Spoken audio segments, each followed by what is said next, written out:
Arkansas, for Arkansas. This is Inside Arkansas Live. And welcome into Inside Arkansas Live, normally from our studios, a.k.a. our homes. But today, we are broadcasting live from Alumni Hall here in Fayetteville. I'm John Neighbors alongside Curtis Wilkerson and Andrellis, and appreciate each and every one of you for making us a part of your afternoon this afternoon, as we're going to have a lot of fun hanging out here with all the great Razorback apparel. We'll talk about all the games and all the big Razorback weekend. But, you know, Curtis didn't get to come with us last time to Alumni Hall. He was out of pocket. And me and Andrew decided to rock the baseball jerseys and alternate it up a little bit. But Curtis, he has a legitimate DJ Wagner jersey. That's not just a replica 21. That's the DJ. I think he wore that the other day, actually. That's his Kentucky worn jersey. Actually, I don't think it's that case. But, guys, we got a lot of great things and a lot of great apparel to happen. So we already got somebody here. Oh, here we go. Okay, well, here you go, my man. There you go. There's a gift card for it. What's your name? Dakota. Hey, it's Dakota from the chat. Yeah. I haven't even gotten on yet. Well, I mean, yeah, listen, we just started. You gave us some fist bumps, man. That's what it takes. So, yeah. Yes.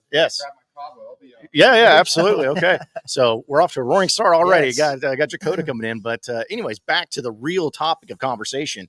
The DJ Wagner jersey, Curtis. Looks good on you, man. Yeah, it feels good. 3J Wagner, my spirit animal.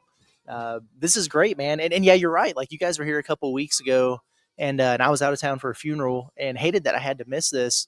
But to come back and to be just awarded with the honor of wearing a DJ Wagner jersey, it feels pretty good, man. But no, in all seriousness, really cool. Happy to be here, buzzing about this big basketball game tomorrow, and looking forward to playing a little musical microphone. Since there's 3 guys, 2 mics here today, it'll be interesting to say the least. Well, remember, now you give your mic to John. We always have the backup ready to roll. Whenever someone's talking, someone's up next. We're going to make sure. It's a good rotation. The musical chairs will be going. By the way, in case y'all are wondering, it's a number 21, so that's DJ Wagner. No, it says Wagner on the back. Yeah. It says in big bold letters there, Wagner. Yeah. In fact, you might want to go stand ahead up and model it. Go ahead and show us. Oh, it says Wagner there. There you go. Yeah, there it is. Which, like, you just don't see much. You don't see often these days. And it really makes me think back to, like, the days when there would be, like, number 5 Arkansas jerseys in the stores, and Darren McFadden wouldn't get a cent of that. Yep. Now at least we know that's going right in DJ Wagner's pocket. And so everyone else should come here, buy their jersey as well. Mine does not have a name on the back of it. Because it's just one team, one heartbeat here with the baseball program. But these are sick, man. I every single time we do a show here, I'm going to use it as an opportunity to wear one of these beautiful jerseys. That's right. And also, not to mention the beautiful hats, because they do have is this the child cancer awareness? I think I did not want to say it, but then I just spread it out because I'm like, I'm not going to get it wrong and I'm going to look like a jerk. But they have plenty of hats here, folks. They got jerseys. I made the joke that the basketball jerseys over there, they have Wagner, but they have a 00. So I was like, oh, they got Kai Madden's jersey here. That one's just a replica, doesn't have a name on it, but that's okay. But they also got a number 5 Razorback football jersey. They got Columbia. They got the greatest stuff here. Quarter zips of all the greatest types. You got Johnny O. They got Peter Millar. They got warm wear, cold wear, men, women, kids, pets. They have pillows.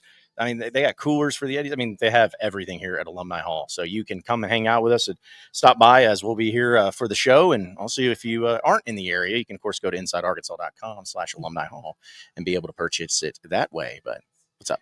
You see that lava lamp over there? They do. Did you guys have lava lamps when you were in high school or whatever? Oh, yeah. I did. It was blue. I kind of like that. Yeah. I might have to make a move on the lava lamp. Are lava lamps making a comeback? Is that what we're saying? They might in my house. Like, dude, if they start selling like Razorback water beds, then we know we're going back to the 90s. You know, like back when it was really good stuff. That and Doc Martens. Let's just bring it all back from the 90s. Yes, so Doc Martens, man. How about that poll? So, but yeah, folks, we again appreciate you tuning in with us. We're going to talk a lot about, of course, the big Razorback weekend that's going to be happening. Arkansas and Alabama, of course, being a big one at 7:30 tomorrow at Bud Walton Arena. We'll also get into the SEC. I hear there's a thing called the Big Game happening on Sunday. I don't know if anybody knew about that, which is so stupid about how you can't use the word Super Bowl with certain things. But either way, we're going to probably have some fun with that. Looking into Bet Saracen, get to your comments and your chats. So if you want to hop into it, let's dive into it, guys. But I mean, the big topic of conversation: Arkansas, Bama, number 3 team coming into town tomorrow night. I think on Saracen, we just checked it, Curtis, before the show started at Arkansas plus 6.5 for that. So it's great to beat Kentucky. It's great to beat Texas.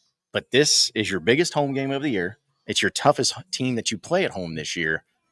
And some Razorback fans are starting to feel a little bit confident that maybe, just maybe, they can pull off the upset tomorrow in Bud Walton.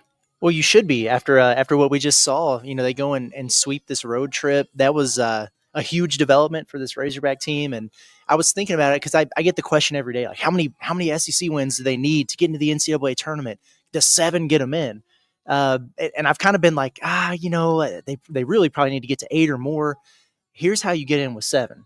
You beat Alabama. Right? Like you get that win or the win at Auburn, and that's the way to win 7 games in the SEC and get into the NCAA tournament. So just a great opportunity, and it's a free shot. Like you're playing with house money because you already won the first 2 on this 3-game kind of week from hell situation that they're dealing with. And like Arkansas is a 6.5 point dog, and that kind of ticks you off a little bit because it's like, man, this is Bud Walton Arena. We know it's about to be a vintage, just throwback Bud Walton atmosphere in there, which is awesome. But it also makes a lot of sense because if you go look at the recent road games for Alabama, they win by 6 at A&M. They win by 5 at Kentucky. They win by 4 at Mississippi State. So it stands to reason that regardless of the outcome, this should be a pretty competitive and compelling basketball game. You mentioned that term house money, which Hog Hunted started the show by saying house money, let's just play well and see what happens. Fans need to be loud. Students need to be camping. All that, definitely agreed. There was just a lot of anxiety that came with the road trip to Kentucky. There was a lot of pressure on this Arkansas team where it was kind of a now or never situation. And I think that we all kind of felt that in the fan base. And certainly we didn't go into Kentucky with a ton of optimism and excitement. It was more just kind of crap. What's going to happen here? And then even the Texas game, I think that we were definitely more confident. The way that Arkansas played against Kentucky certainly made you think, okay, this team is maybe starting to find something. But there was still a lot of pressure that came with it because we knew that this team just had to. They couldn't afford too many losses. In fact, I still see Kentucky fans commenting every day. They're like, "Hey, you still can't be losing, guys." And there's still a lot for this team that they're going to have to do down the stretch. But I think the big thing for this Alabama game is that house money mentality that you're going into it knowing that you've already kind of built up some goodwill. You've got yourself on the right track from a resume standpoint. Now, when you look at the rest of the season, it's not like we're looking at this and we're like, hey, this team's got to win here, and here. They've kind of done some of the hard work. And so I think they've earned the right to welcome this team back home and feel good. And there shouldn't be that anxiety, that tension inside Bud Walton Arena. It should be the best atmosphere of the year. Like, let's make no mistake about it. To this point, certainly there haven't been a ton of ruckus atmospheres, but you also just look down the stretch. There's not really a game like this that will have the combination of the fun with the fan base. You're coming off a 2-game win streak. The opponent, you're not going to play an opponent this good inside Bud Walton Arena. And I guess just the opportunity to do just what you're saying, where you go ahead and win this Alabama game. Now you're a tournament team, like no doubt about it. Like you're in the tournament. You're going to be in everyone's projected field of 64. You'll still have work to do, but it would just certainly knock off a lot of, like, this team has a lot of work to do, but it's not like one designated path. There's a bunch of different ways you can get to where Arkansas needs to get to. And as of today, man, I'm just more confident in their ability to get there. Well, and I also look at it too, where if you look at, obviously they need to win more games. They should have won more games than what they have. But if you think about when the lights have been the brightest so far this year, you think about the game up there in Madison Square Garden, where everybody was watching because you were in Madison Square Garden. You were going up against Michigan. You had everyone's attention. You came through in the clutch. And then it just got up to an 11 against Kentucky, where all eyes were on you. I know some were on Duke, North Carolina, but still, like, it was a very big topic of conversation all throughout sports, especially college basketball, and you delivered. So, yeah, you wanted to win some more games, and you should have won more games. But when the lights have been the brightest, you have come through. And so that's, to me, where you almost need to take that approach against Alabama, because there's going to be a lot of people be like, okay, is this Arkansas thing just a fluke? Is Kentucky bad and Texas not so good? Did they just get lucky or whatever?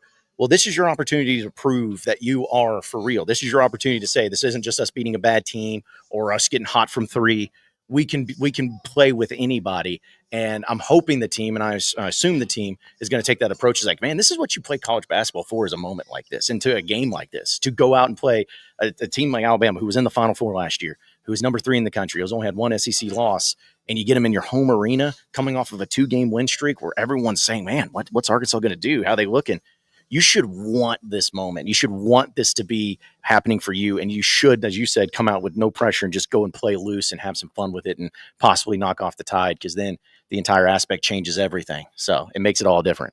Yeah, I agree with that, man. And they just need, oh, yeah. Oh, you wanted the fist bump, man? Knuckles. There we go. Fist Love bump from that. Whitty Jr. Very Wow. cool. Woody Jr. Yeah, and you nailed it there at the end. This is at home. Yes. And when the lights are brightest at home, Arkansas hasn't performed this season, which is really interesting. They've got 3 losses in Bud Walton Arena. Let's think about all the good work that they've done on the resume. It hadn't been in Bud. It hasn't been in Fayetteville. And we can call that Georgia win, whatever we want to. Those guys aren't even going to make the tournament when it's all said and done. You've got just a great opportunity to just kind of, I hate to use the cliche thing, but like remind everybody what this building is all about. You know what I mean? Like we do this all the time where it's like, oh, when Bud is rocking, it's the best atmosphere in the country. It rivals anyone else. You better be 10 points better than Arkansas to come beat them in Bud Walton Arena. Make that true for a change, because it's just been yapping so far this year. They're going to have the atmosphere, a good opponent coming in here. The team is playing well. Like, the ingredients are ripe for something special to happen in Fayetteville tomorrow night. I just want to see them go out there and do it, because this team is going to be embraced by the fans tomorrow night. Like, we've done this thing where it's been like, oh, there's a disconnect and something just isn't quite clicking. What's going on here?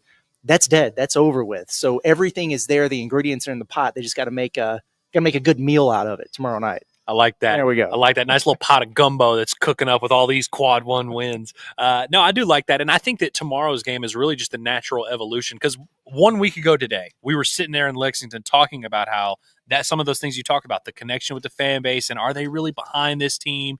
We felt like going out there and beating Kentucky would be obviously an opportunity to win some of that goodwill. You go out there and do it. So not only do you have the win in a big moment where you avenge Coach Cal, then you go out on the road and win a tough road game that doesn't have as much buzz around it. Yeah. Where it's like a little bit harder to get up for that game. Arkansas goes out there and does that. Now they're facing a team that's a little bit of not a little, but a real step up from those 2 quality level opponents. And Kentucky and Texas are both good, but this would be Arkansas's biggest feat, I feel like, from a resume standpoint, from a beating a real national title contender standpoint. And so I also think for the fan base, it's the natural evolution where there were plenty of skeptical fans who weren't sure how to feel about this team. You see him go beat Kentucky, you feel pretty good. You see him go beat Texas, that should really make a lot of these fans feel really good. And now you get an opportunity to go see this team on your home court. And so it's kind of a perfect storm where it's not even one of those things where Arkansas has to win over the fan base here at home. But I do think it's going to be the first time where we watch this team play at Bud Walton and we have no doubts about whether or not this fan base is really behind them and that connection. And I think it's a chance for a lot of these players and coaches who haven't really experienced that to see what that's all about. And you mentioned some of Arkansas's best big wins of the year coming in Madison Square Garden, coming in Rupp, coming on the road at the brand new Moody Center. I think you want to see your team thrive on the biggest stages, and Bud Walton is one of the biggest stages in college basketball. It is. I mean, in the regular season, it's hard to find a bigger stage than this, and so it would be cool to see Arkansas get their first marquee win in Bud Walton, and then you can start talking about, hey, how's this team going to fare on the ultimate big stage in the NCAA tournament? Big Game Cal. That's why they call them that. That's right. Well, and also to your point, I know that the confidence level, in fact, that was our Alumni Hall question of the day, because we are live here at Alumni Hall, simply what's your confidence level for Arkansas upsetting Alabama tomorrow night? And once again, I'm going to give Razorback fans some credit. I feel like they're keeping it in the right perspective, because 62% of you say a little confident, just a little confident. And then you have 20% of you saying no chance they win. So, I mean, you're talking about they're still not, feeling that great thing just yet. But if you do beat Bama, if you pull off the upset, if you look good and you've won 3 in a row, I'm going to be one of those guys that looks ahead of the schedule and says, besides Auburn, there's not a team that I think that I'm not saying they won't lose another game, but going into the game, you won't have confidence. Like, well, hey, if they beat Bama, why can't they beat this, Texas A&M on the road? Why can't they beat Mississippi State at home? The Auburn's just another animal, and I don't think even if they do beat Bama by 30, I'm still not going to feel good about that game. But it just gives everyone's got a little confidence now. But if they beat Bama, that's when the confidence really starts getting going, and people are right back in. Almost like preseason hype of where it was, where it's like, hey, not only are we going to the tournament, but we could do some stuff. We could get to that second weekend. It just changes everything, and that's what makes this type of game so much fun to live up to, but also this type of game so much fun to talk about. And if you win, just knowing the impact it'll have on the fan base and how everybody will be so excited about it. Yeah, you're right, man. You do start looking at every one of those games a little bit differently. They go beat Alabama. I'm looking at A&M on the road so much differently. I'm looking at Mississippi State at the end of the year at home so much differently. You're entirely correct about that. And then you're just able to stack your wins up against anyone else's. Mm-hmm. You know what I mean? And that was the thing about Arkansas. It was like you thought there might be a good team in there. They just didn't have any meat on the bone on that resume, man. But if all of a sudden you look up and they got a neutral that's aging really well over Michigan, true road wins, at Kentucky, at Texas, and then you get the buzzsaw in Bama, you get them at home. You take those 4 wins and you can stack them up against pretty much anyone there with the top upper echelon victories that they have. And that stuff matters, because what's going to be the case here, maybe Arkansas can do enough to play their way off of the bubble, and we're not even talking about it, right? Mm-hmm. Maybe they get comfortably in, and if they win this game and they beat LSU, they will be in that situation. But if you're doing bubble talk at the end of the year, show me another bubble team that's going to have a win over Alabama and a win at Rupp. You know what I mean? Yeah, Like, it's not going to be. You're just not going to see that very much, I don't think. So big time opportunity for Arkansas. They lose. That sucks because it feels like an opportunity missed with the crowd and everything that you're going to have and the momentum that you have right now, but you can absorb it. It's not the end of the world by any means if they lose this game, but gosh, if they win it, man, this place is going to be it's going to be rocking. People are going to get irrationally confident once again. You could run that poll again that you just ran for any game the rest of the year, and people are going to be like, "Oh, I'm 100% confident Arkansas is winning. I don't care who they're playing at Auburn." Sure. Yeah. Yep. No, just because, Auburn's, they're beatable. That's just how people are going to say they're beatable, even though they're beating everyone about 20 points. But yeah, that's the thing, is it's about, like, with this particular game in Alabama, like you said, if you lose, no one's going to be like, well, that settles that. Arkansas is not any good. Like, no one's going to put it that way. And as weird as it is, Alabama's actually undefeated on the road. They've lost at home. And I guess you and Ole Miss could have the only things in common where Ole Miss beat Alabama and Kentucky, and you would be Alabama and Kentucky. So there's just a lot that could be interesting in us. And I think it's going to be fascinating to see how the rust versus rest, however you want to put it, with Alabama coming off. You could say it maybe helped Arkansas against Kentucky. Maybe it's one of those things that helps Alabama. But, just looking at the stats, and I know you've broken down, Curtis, too, but, like, Alabama's not the greatest defensive team. I mean, they're giving up 78 points a game, something like that. Now, they can score a ton, but, they're a team that, hey, if you come out firing and you start getting Ellie Davis going, and, you get Theoro start, I don't know, maybe he's healthy, maybe he's feeling better. I don't know. That guy's sick all the time. Like, if you get those things, then I don't see any reason why Arkansas, with the atmosphere and the energy, can propel them into being a team that gets the upset. But, again, if you don't win, I mean, is it going to change anyone's mind about the team? Be like, well, this team sucks. Like, it shouldn't. There may be some people that are just like, we just can't win the big ones, whatever it is. But you're just going to be looking at to where, if you do win, you got LSU at home next. You should get a little revenge there. You got a couple tough ones, I think, at Texas A&M and then at Auburn. But I mean, again, that just changes the whole landscape of how people feel. Arkansas's got a little snowball rolling right now. Those two wins that Arkansas just pulled off are maybe the biggest wins of their entire season. There's definitely a buzz, a confidence that's building with this fan base that really was just non-existent even a week ago. And so if you beat Bama, that snowball pretty much multiplies. And then you're going to obviously whip LSU by about 175 on whatever Tuesday or Wednesday night. You'd feel pretty good. That snowball's getting big. And then this fan base, like you said, they would be buzzing with so much confidence. Losing to Bama would simply mean there's plenty of snow on the ground. You just got to create a new snowball, and you got to get that other one starting rolling again. I don't think it would definitely dispel a ton of the confidence in the fan base. But I do think it would be more about just how big of an opportunity this is. And, when I look at Bama as a team, a lot of the things we said going into the Kentucky game apply here, where you have a team that is a fast-paced, shoot a bunch of threes type of team that frankly, a week ago, I would have said Arkansas doesn't have the firepower to deal with them. Clearly, Arkansas's found something on the offensive end. We feel better about their chances. But this is a completely different challenge. Scoring whatever it was, 89 at Rupp, that was crazy. And that was something I, again, in the moment, wasn't sure this Arkansas team could do. Doing it against a team like Bama, who, like you said, not necessarily the stingiest defense, but they score triple digits. They can score triple digits on anyone, and so it's like, can Arkansas match that type of potency offensively? I think that Bama is really just a better version of the Kentucky team that Arkansas beat last week, and you're doing it in Bud Walton, so maybe that could help, and maybe you have a Bama team that's coming off a little bit of rust. And I saw Hog on it say, Bama's got 5 straight ranked games after this. So there could be a little bit of you might be able to catch them napping a little bit. I think this is interesting. It's definitely just a challenge. It's undoubtedly a challenge when you're facing a top 3 team. And again, it just is a challenge that we just haven't seen this Razorback team win a game like this. We hadn't seen them win a game like they won in Rupp. They won that one. We hadn't seen them win a game like Texas where you're coming off a big win. They won that one. We haven't seen them beat a real quality opponent at home. This is served up on a platter. Like, this is a prime time opportunity for you to show us that you're really about that. Yeah, for sure. And yeah, Kentucky's like the AAA Alabama, right? I mean, that's just kind of where they're at. Alabama's just so much more talented and athletic. They play so fast. Weird team though, man. Like, they're shooting 3 worse than Arkansas. Like, I know there's more volume there, obviously, but like, they're shooting at a lower percentage in Arkansas, and people say Arkansas can't shoot. It's kind of crazy to me. They've got a lot of really good pieces, some things you're going to have to figure out. Their style is so unique and modernized. It's fun to watch. I mean, I don't like Nate Oates, but I got to give him credit for the brand of basketball they play. So stylistically, just a complete contrast in this game. We'll see if Arkansas can dictate some tempo and grind out some baskets there. But I don't know, man. It's one thing I like about this is that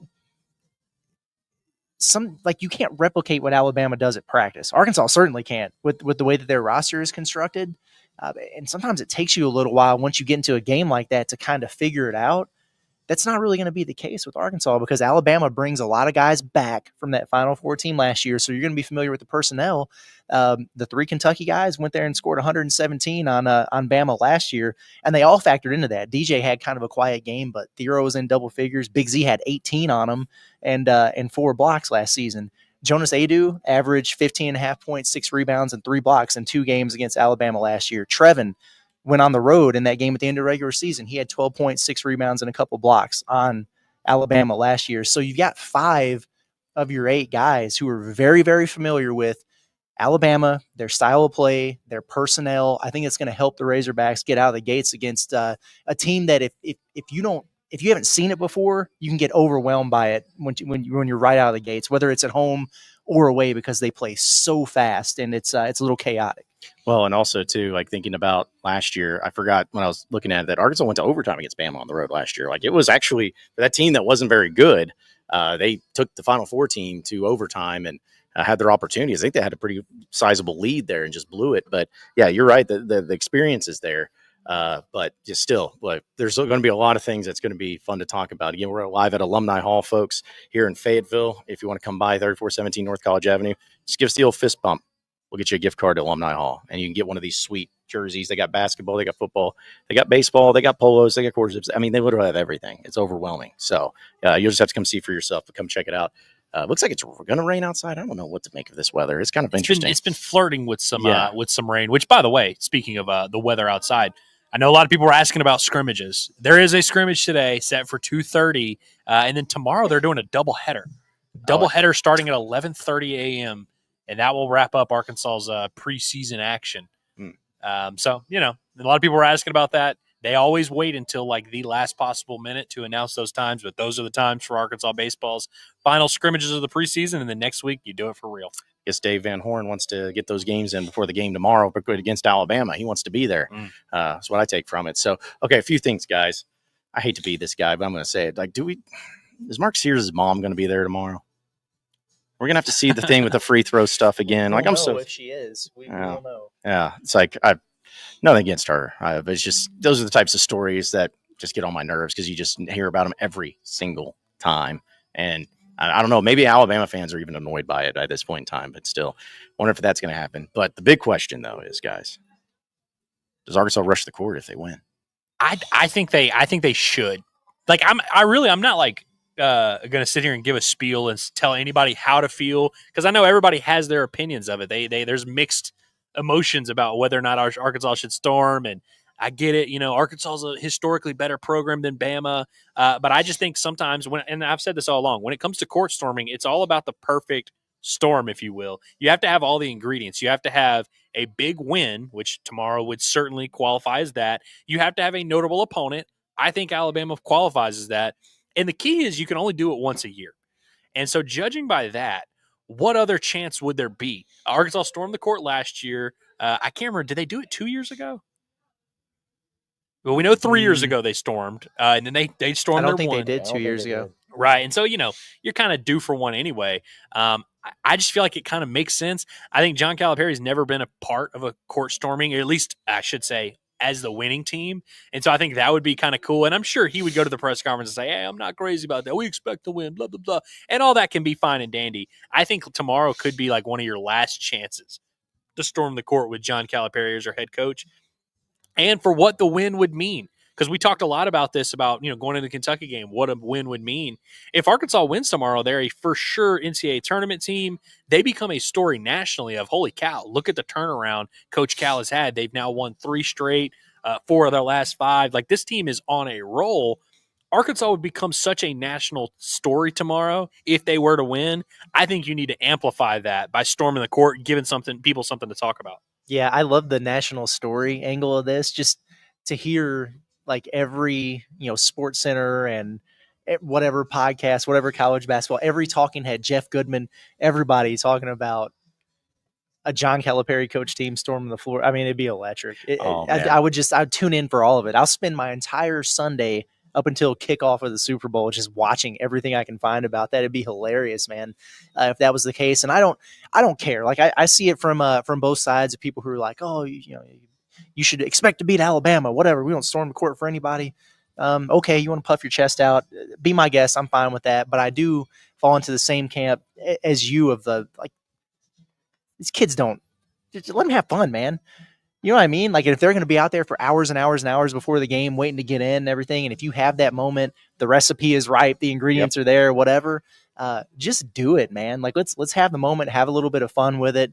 And we've kind of done this thing here where, for what, more than a month, like 6 weeks maybe, Arkansas was just the butt of every joke nationally. And it gets on my nerves, and I know everybody else feels the same way. So if you got an opportunity now that you've gone on the road, sometimes you just need to get away a little bit. Like, it's just, there's too much pressure at home. There's some negativity going on. You get on the road, everybody hates you, and you rally together. Now you come back home and get embraced, get a win, storm the court, put Cal on your shoulders. Let's get weird. Dude, I'm just envisioning this. Like, if Arkansas has a little bit of a lead where, there's like 30 seconds left or a minute left and the free throws are coming, he's going to start sending the Razorbacks to the back. All right, guys, go to the locker room. Just like he did against when Kentucky came to town. I would just laugh so hard. I'd be like, well, that's a bummer. Because then, like, what if the players are like, no, coach, we want to stay out here. Get to the locker room now. We can't risk any more injuries. Like, I don't know how he would handle it. And I think we all, like you said, Andrew, how he would talk about it in the press conference, like, hey, we don't do that here, whatever. But it's a moment thing, like just own it in the moment, whatever it ends up being, and that's fine. If you want to rush. If you don't, that's fine too. But I don't know. I think it's just fun it's great for the promotional social media marketing purposes more so than anything now. People just talk about it all the time. People will talk about, oh, it's Cal's first, rushing of the court. There'll be a little bit of a storyline there. But this is the only game that it would be worthy of rushing the court for right now. Like, this is the only one. And especially considering, I don't think he plays that big of a factor into it, but you haven't beaten Alabama since 2021. It's a losing streak of like 4 or 5 games or whatever. Probably didn't play much into it, but hey, I'm just trying to find reasons. That's another thing is like, I'm not saying that beating Alabama is like going to be the end all be all for Arkansas as a program. But like, when you look back at this era of basketball, this decade or so where you have the Muss and the Cal stuff going on, Arkansas hasn't had that big signature win over Bama at home. A moment like tomorrow night would be. I think that matters. Look, there's absolutely a case against it. I understand the case against it, which is, they're not number one and Calipari expects to win and all that. My only thing is that, like, look, Arkansas fans, like, we can't try to act like we're something that we are not. We literally stormed the court last year against Duke, and there was a reason for it. Oh, you're playing Duke. You don't get a chance to play Duke all the time. They weren't ranked number 1, but you beat Duke at home. Okay, that's a storm-worthy thing. Auburn was number 1. You stormed against them. Like, clearly we make exceptions. I just feel like tomorrow kind of fits a lot of those criteria. And again, I just keep coming back to, if you're not doing it tomorrow, you're not doing it this year. Like, there's no doubt about that. And I really don't know if, like, you can guarantee that these types of scenarios are going to rise in the future, especially because say that Cal, he has a good roster already kind of starting to build with the 2 5-stars. If Arkansas enters the year next year, say they finish well this year, they enter next year top 12 or something like that, and things actually go according to plan and they don't have a horrible December and January, are you really going to be able to storm the court next year? So I think this might be like one last hoorah for the Razorback fan base. Last thing I want to make, and point I want to make is Hunter Yurachek's going to have to foot the bill. And I know everyone's like, oh, no, we're going to cost the University of Art. It's Yurachek that's going to have to pay the bill. And, what a way to shove it in his face whenever they're about to price all you guys out of the building. Why don't you give him one last FU and make him pay a bill? Yeah, I know. I like that a lot, man. And it's also, to me, it's a little bit about who you're playing. Like, and obviously, they have to be very, very good. Like, you just don't storm the floor for anybody. I don't care as much about the number one thing. Bama's number 3. Okay. But I personally, this is just me, I would feel a little bit differently about this going into tomorrow if they were playing Tennessee and Rick Barnes. Because I like Rick. I don't have a problem. I don't like Alabama basketball, and I don't know that many Razorback fans do because of the rivalry that was created with Muss, because of the Brandon Miller situation. Nate Oates just kind of comes across and he's a phenomenal top-tier coach. But there's just something about him, that it's just not crazy about him and that program. You haven't gotten him in a long time. There's something to be said for the Bama factor to me, but I'm also the guy that said they're my least favorite team in the SEC. I just can't stand that basketball program. I would love to storm the floor on Nate Oates. Mm-hmm. You remember it was the SEC tournament a few years ago when they were beating Will Wade down there in LSU, and he was telling him to get the out of here. Yeah, let's send him off. I would love for Arkansas fans to be able to do that to him. That would make me happy. Oh, that would be just magical. Absolutely magical. Again, folks, we're here at Alumni Hall in Fayetteville. Come by and see us. As Inside Arkansas Live will be here. And if you give us a fist bump, we'll give you a gift card to get some of these great apparel items. The ultimate Razorback shopping experience. Did we give Whitty that gift card? He didn't. We did not. Because his kid gave us the fist bump. So his kid gets the gift card. So, yeah, but, he bounced out too early. Giving a fist bump, Come on now. Yeah, that mullet, man. What's funny is I saw the kid before I saw Whitty. Mullet. I could recognize that mullet from miles away. That's Whitty Jr. for sure. Dude, that gives Joe Dirt a run for his money when it comes to mullets, man. That's good stuff there. We'll get to some of your chats, folks. Appreciate everybody hanging out with us here. Shout out to Andres. There you go. He gave us a super chat. Appreciate you, man. He says, we have to storm. See, now Simple if you don't as want that. us to storm, if you don't want the fans to storm at Bud Walton, you have to give a super chat that exceeds Andres there. So the rules are in stone. Yeah, we'll just make it a balance thing of like, hey, the more you give, if you say no, the more you give, say yes, that's what we'll change our minds on. Student sections check, and they're like, wait a minute. No. The last super chat was this one. Yeah, start added up to it. So appreciate you, though. He says, Ghost444, appreciate the super chat. Says, in retrospect, was being at Rupp Arena for Arkansas's upset worth losing your luggage, or would you have preferred to skip the trip and keep your luggage? 100% worth losing the luggage. Not even close. And let me tell you something. If you guys haven't experienced it, losing your luggage is hell, a living hell. It sucks. There's nothing redeeming about it whatsoever. But it was all worth it if it meant that Arkansas was going to get that upset. Well, see, when this happened to me, it happened to me twice. Once it was we went on vacation for our anniversary, and it just got it didn't make the connection, and it was there a couple days later, but we knew where it was at because it was scanned and everything. Another time it happened to me, I was coming back from the NCAA tournament. I flew into St. Louis, where my dad lives, and I got there, and they're like, the bag wasn't there. I went to the counter, and it just got on the wrong plane. They're like, oh, your bag's in Nashville. But it'll be here tomorrow. And so it wasn't that big of a deal. It was an inconvenience. It was irritating. But for yours, dude, where they're just telling you listen, guy, we don't know. I couldn't imagine how frustrating that would be. I'm frustrated for you. It's not even my stuff. Yeah, we're just going to have to hope that reimbursement check hits like crack. But at least for me personally, who didn't lose my luggage, even being a part of seeing my good buddy lose his luggage, it was still very much worth it. You can't put a price tag on those precious SEC road wins, especially against BBN. That's true. I may have lost my luggage, but I didn't lose the game. And that's really what matters in the end, because that's a memory that'll last forever, of beating BBN in that capacity. Dadgummit, Andres, what are we doing here, man? Thank you for the super chat. We really appreciate that. Is awesome of you.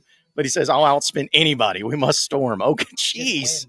Yep, just win. Golly. We love that. And look, we love that the Razorback fans are in a giving mood. That's why Arkansas's got to keep winning tomorrow. It's because you got to keep the good vibes in the fan base. But look, let the record show, if you don't want Arkansas to storm the court tomorrow, you have to top a $100 super chat. Those are the rules we just laid out. Yeah. And that was before he sent a $100 and if you don't want the storming, of course, us three, we're going to make sure it happens. We're going to stand in front what was it? The the Tiananmen Square or whatever, just standing there. Yeah, I'm sure it's the same thing. But yeah, we'll definitely do that. But no, seriously, Andres, thank you so much, man. That's awesome of you, and thank you for that super chat. Every time I see the red come up, I'm like, ooh, yeah. People are too nice. Razorback red, it's fitting for those big super chats. We appreciate it, man. Really.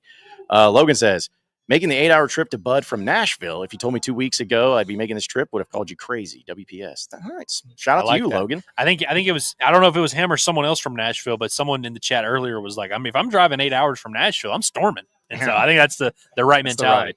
Yeah. Also, let's see. There was JP Sullivan, our guy, says, storm it perfectly. Oh, because it's a perfect storm. I like that. Yeah. It took me a second. Uh-huh. I was like, oh, okay, yeah, perfect storm. And Ozzy, no, I don't say things like that, man. Come on now. Appreciate the super chat, but you can't be throwing those things around. Yeah, that's especially when it comes to planes and stuff. Yeah. Now that everyone's so sensitive since 9/11. Thanks a lot, Bin Laden. You know, you should get on your side is Big Cat. Big Cat's been arguing with airlines. Barstool Big Cat. Anytime like one of his followers is like tweeting about an airline screwing them over, he gets on Twitter and wars with them. I think he might be able to help you out. All right. Well, we'll appreciate those super chats no matter what. Let's see a few comments. Want to get in? Higher Ed guy says, great to see the guys before the show making Arkansas sports great again. Hey, thank you. We've had a few people show up. We got a pick with Higher Ed guy. You got a pick? We got a pick with him. Pick. I thought you said, okay, sorry. I thought you were like saying like there's a bone to pick with him or something. I was like, no, he's cool. I have a picture to take with him. That's what I have. No, but appreciate you, man. John Saverill. So he wants to know where we tailgating before the game. Did you highlight this, Curtis? I highlighted it just because I was like, I didn't know if we had any plans. I mean, I'm going to be a bomb walker, so come check that out. But I didn't know if Hog fans were congregating anywhere. So if anyone knows where Hog fans are congregating, let John Satterfield know. Yeah, I don't know. Is that a thing for basketball games? We're gonna make it. Yeah. Not in February. It's most likely not. Yeah. Now it's tomorrow. Tomorrow's still going to be decent weather, right? And then it's Sundays when it gets really cold. Pretty much, yeah. So I don't know. Yeah, maybe there is something to do. Crazier ideas. Yeah. I've heard. Yeah. There's definitely going to be a line, man. Oh yeah. And it's going to be refreshing to see. There's nothing better than like walking up. They let us in like an hour and a half before the game and just seeing a huge line kind of wrapped around. We haven't seen so much of that, this year. So that's always fun. It'll be the first time we've seen that since Kansas, the freaking exhibition game. Yeah, no, it'll be awesome. Are you going to interview fans? Maybe I should. Maybe I do a follow up. Because I was being asked about those Big Blue Nation. Like, hey, where's the follow up to this? You're gonna do? I do it now. So see what people are thinking. Maybe interview the same guys. So, but yeah, I guess it's always so funny too because we're again passing the mics because the luggage was lost. So this is our system in place and it's working. So. Shut up. It'll be fine. Pretty efficient, I'd say so. Like we've gotten a good rapport with each other that we know. Like when's everyone's trying to talk and all that. So Logan's sorry, I was gonna read the other one. That's Kyle says, is John drunk? What is this? I know. I don't know why people keep thinking this about me. I don't know what to say about it. Is it just I have that type of degenerate mindset and look to me? I don't know. He's got that look about you, man. I guess so. I'm sorry, Kyle. I'll work on that, man. I'll work on that. Lathan says Hogs are 2-0 when Nelly tries to fight somebody. Yes, yeah. I starred that one. That's a good point. It's an underrated. Hey, how we doing? Man? How you doing? What's your name? Sean. There we go. Dude, there's your gift card, Alumni Hall. Thanks for listening, man. Appreciate you, brother. Sweet shirt, by the way. Hey, appreciate you. Thank you. Appreciate you. See, look at that. Yes, nice the Hogs are 2-0 when Nelly tries to fight someone, and I think that's an under talked about aspect of this. I'm half joking, I'm half not, because I do think that there's something to be said for these guys playing with a little bit of stuff to them now. Like they're like the whole fearless mantra or whatever. I like that a lot. I recall that game at Bud Walton when it was the COVID reduced crowd, and who was it? Was it Herb Jones or was it somebody else? Or Petty? Petty that got ejected. Petty got ejected, and Jalen Tate got ejected for talking to him, and Muss was freaking out. Like, there's been a little bit of animosity in the past. I don't know if that's still going to be a thing. Who should Nelly try to fight? I know. I'm not saying don't throw a punch. Don't actually hit anybody. But who should he have the skirmish? It'd be with? hilarious if it was Grant Nelson. I don't know why. Nelson. It would just be really funny to me because then Big Z would get in and be like, "Oh, you think you're a tall, big white guy? I'm going to show you in Croatian. I'm going to start cussing at you or something. I don't know. That'd be kind of cool. Yeah, anyway. That's a good pick. Yeah, no, I don't have a better answer than that. I think Grant Nelson. Grant Nelson's the guy. Yeah, he's the guy you want to fight. Give him a little chest bump or that's something. Right. Good for it. Yeah, that's right. Let's see. Jeff says, shout out to Arkansas softball. That's right. Got this Arkansas season started off with a win. 3 home run hit. And here's the thing: is like softball is obviously very popular and it become popular. Shout out to Courtney Deifel. I'll still never forget the time that girl, and I forgot her name, that had the home run cycle for Arkansas just a few years ago. Danielle Gibson. Yes. That's still, I don't care what sport, that's still insane. That's just an insane thing to have. I'll never forget KB Sides. Wonder why. SEC Player of the Year. She had a tremendous year center field. I mean, she was great. And she went to Alabama and transferred here. Yeah. Exactly. Yeah, I wonder who she's cheering for tomorrow. We might have to figure that out. But did y'all see Brie Ellis' first pitch they threw her the season out of there? Just a piss That missile. actually might be a lie. It might not have been the first pitch. I think it might have been like a 2-1 count or something like that. But pitch sounds better. But first pitch, first pitch of the season. Shout out to the Cuz. Yep, absolutely. Finch says, John, will you go FB Live, Facebook Live on the court when they storm tomorrow? Well, one, I don't use Facebook that often, so probably not. If I am going to go live, it probably is not going to just be on Facebook. It'd be YouTube most likely. But 2, no, because if you do that, your phone's going to get lost and it's going to get trampled, and there's just no reason for it. We need to work this out on the air right now, because now my gears are turning. I usually leave like before the last media timeout or whatever to get back home so we can start the post-game show. But if it's a dog fight and there might be a court storm, we got to be able to capture that. Yeah. Got to wait. So tentatively, here's the deal. If Arkansas loses, the Pod the Palace post-game show will start immediately following the final horn. If they win, we'll see you like a half hour later after we storm the floor. Yeah. We just need to get that out there now. If you're down by double digits going into the final media timeout, we're starting on time. Yeah. But anything under that, you guys stick around for sure. Yeah, because I was going to say, like, if for stuff like that, people can, y'all can wait. You can just wait. And if Arkansas wins this game, you got to soak in your celebratory status too. So just, you could just chill out. Jakota, who came in here earlier, shout out to Jakota. He says, fun fact, I'm sitting in the same seats I was in versus Auburn 3 years ago. So, I mean, now I'm taking Arkansas. Shout out to Jakota, who was just like going to get some kava and then was like, oh, they're doing a show over there. Might as well go say what's up. Yeah. It was good to see him, though, because, again, we love seeing people who listen to us and meeting you in person. So it's always cool to kind of be out and about and everything. I like this. Okay, so I'm going to ask these questions for you guys. So first off, you got Jay said yellow hat, A hat is garbage. And then I love our guy Logan coming in and says it's for childhood cancer, you dick. So I was going to say it's pretty good. Jay is on the side of cancer, it sounds. Yeah. You know, it's funny. I agree with him. I think the hats are hideously ugly. They are not. But of course, like, you're not allowed to say it publicly because they're for cancer. Like, that's right. Relax. That's right. That's like making fun of someone for wearing pink. Yeah. And during breast cancer awareness. Yeah, exactly. Well, I'm going to throw this in because, Andrew, you're obviously a big hat wearer. Like Camo Gang saying, Johnny got them ears tucked. How do I wear this hat? Because I feel like if I wear it like this, my ears are coming out like Dumbo. So like you're talking to someone who wears a hat every day and has massive ears. So what do I do here? I let them hang. You know, like I don't tuck them in. I just like this right here. I mean, let them be out there. I know. I feel like believe it or not, less people notice it than you think. You know what I do when I've got hats like that? You gotta tuck the ears a little bit. That way they don't Yeah, you got see what I'm saying? Tuck them in, you know.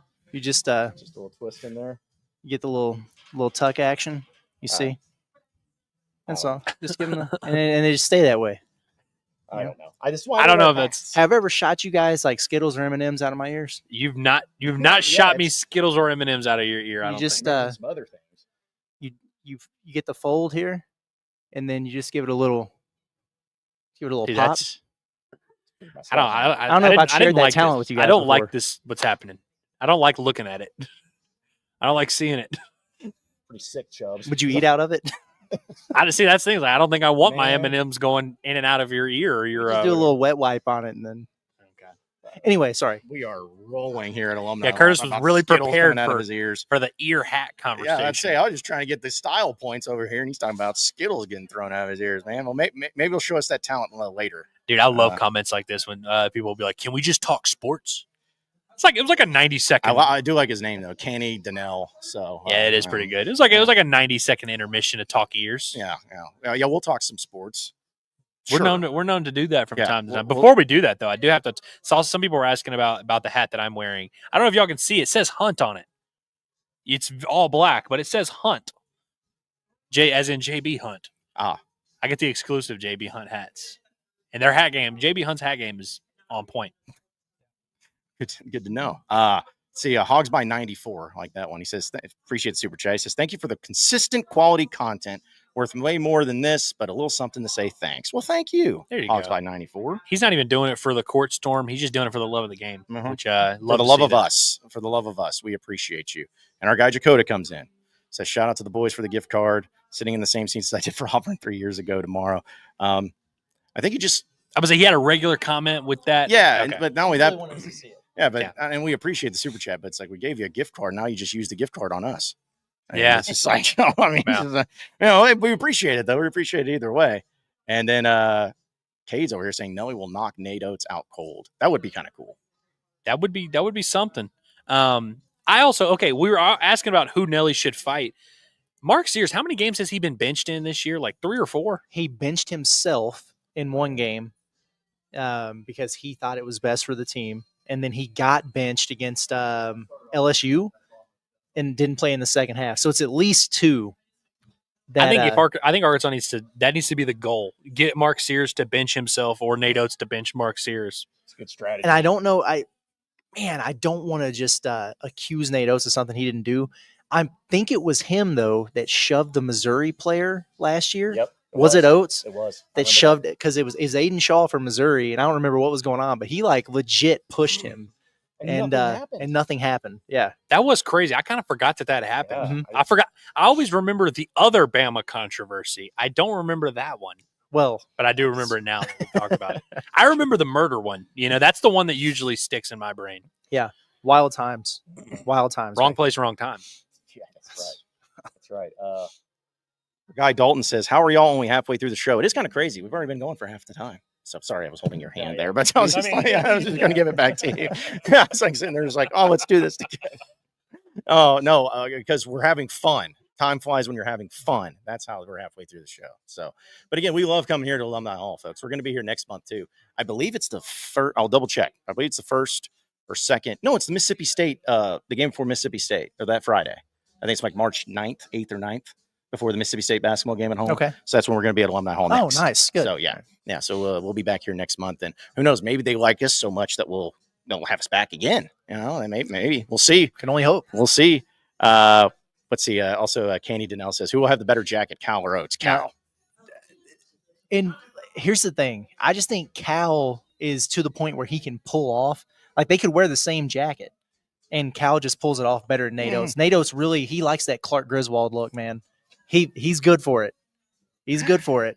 And you can decide if you like that or not. Cal, I just think he wears it better. And Cal's got the custom fits, man. Like I'm telling you, he went and saw his guy in Lexington, and the wardrobe, it's going to be on point the rest of the season. There's zero doubt in my mind. I love that jacket that he wore the other day. I hope he wears it again. You can't wear it 2 games in a row. No. So we got to see what he comes up with. He can't just recycle back to the old he's got like the darker, almost like maroonish one, and then he's got the light. It almost comes across as pink. I don't want to see either one of those. No reruns the rest of the year. It's like when Muss and the boys, you got to have a different polo every game. We don't want to see these retreads out there. Step it up, man. Yeah. But Cal is the answer. Yeah. In fact, if Cal continues to rock a blazer, I'm going to make sure I'm going to talk to Alumni Hall here and see if they can start, because he used to carry Muss's polos because, but, maybe they start carrying some blazers, I feel like it's a heart shafter and marks maybe for Coach Cal, something like that. That would be something. Yeah. I will say Cal got some of his stinkers out of the way early. Yeah, he did. I think that was by design. Like, I don't care about wearing the worst khaki blazer you've got against Oakland or whatever. I think he just looked at the schedule and was like, look, we got, 30 whatever games. I can't wear a great blazer every time. I got to get some of these stinkers out of the way. And so I think he mixed in some of the blues, which we obviously weren't crazy about, but like early in the year, there were some shaky ones, but I think that was by design. I think he has heat prepared for down the stretch. Well, plus he might be coaching till April. So that's true. I know he will be coaching till April like 14th or whatever the national championship game is. Hog on. I like this. He says, I can see this sequence. 1, storm the court. 2, Yurchek coughs up $500K. 3, emo goes out the next day to up the donor amounts. Well, he duped everyone on the slobber hog, so I figure he'll find another way to dupe them again. But really, it's like the court storming should just pay for the slobber, because they straight up charged $500,000 for just no reason at all. Like slobber hog was done and it was already in the works, and he like charged everyone. And he's like, oh yeah, let's raise $500,000. I think this is just the payment for that. Is it just $250 though? Isn't it for court storming? Is it just I have no. $250? I lose track of Okay. like what it is when it's like your first offense or whatever. Because I know football, like they got a bigger one for Tennessee because they had stormed recently. Or you just go up to the chicken man and be like, "Hey, Johnny T, write us a check, man. We stormed the court because John Tyson's going to be there. Maybe we can get him on the court and lift him up. That would be funny. They don't lift up Cal, but they lift up John Tyson. Like Dude, he's the mascot. The pop he got at the press conference that was louder than Cal's damn near. Yeah, that was crazy. Another shout out to our guy Andres. Man, you're awesome, man. We really appreciate it. Says my money goes to you guys, not Hunter. Heck yeah. Yeah, yeah. Let's raise the 500,000. Good decision. This way. Don't send it to 100-year check. It'll go further here. It'll go to the right places. Yeah. He's doing okay. He's hanging in there. We're gonna start dressing scraping by. like gangsters, and people are gonna be like, "Oh, wait."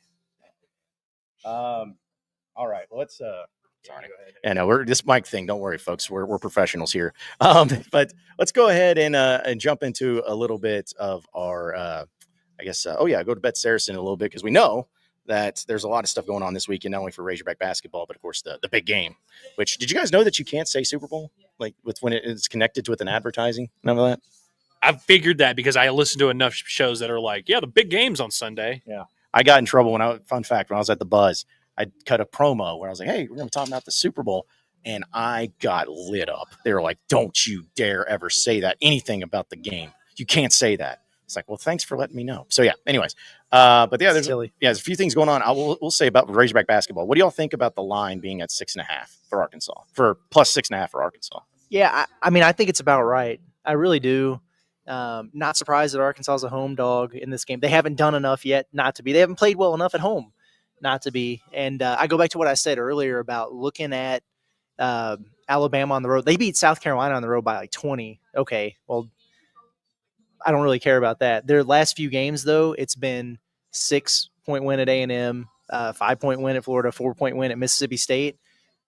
So Arkansas staying within that number, I think is reasonable. If people want to do that, I don't hate it. The over-under. The over-under is at 162.5.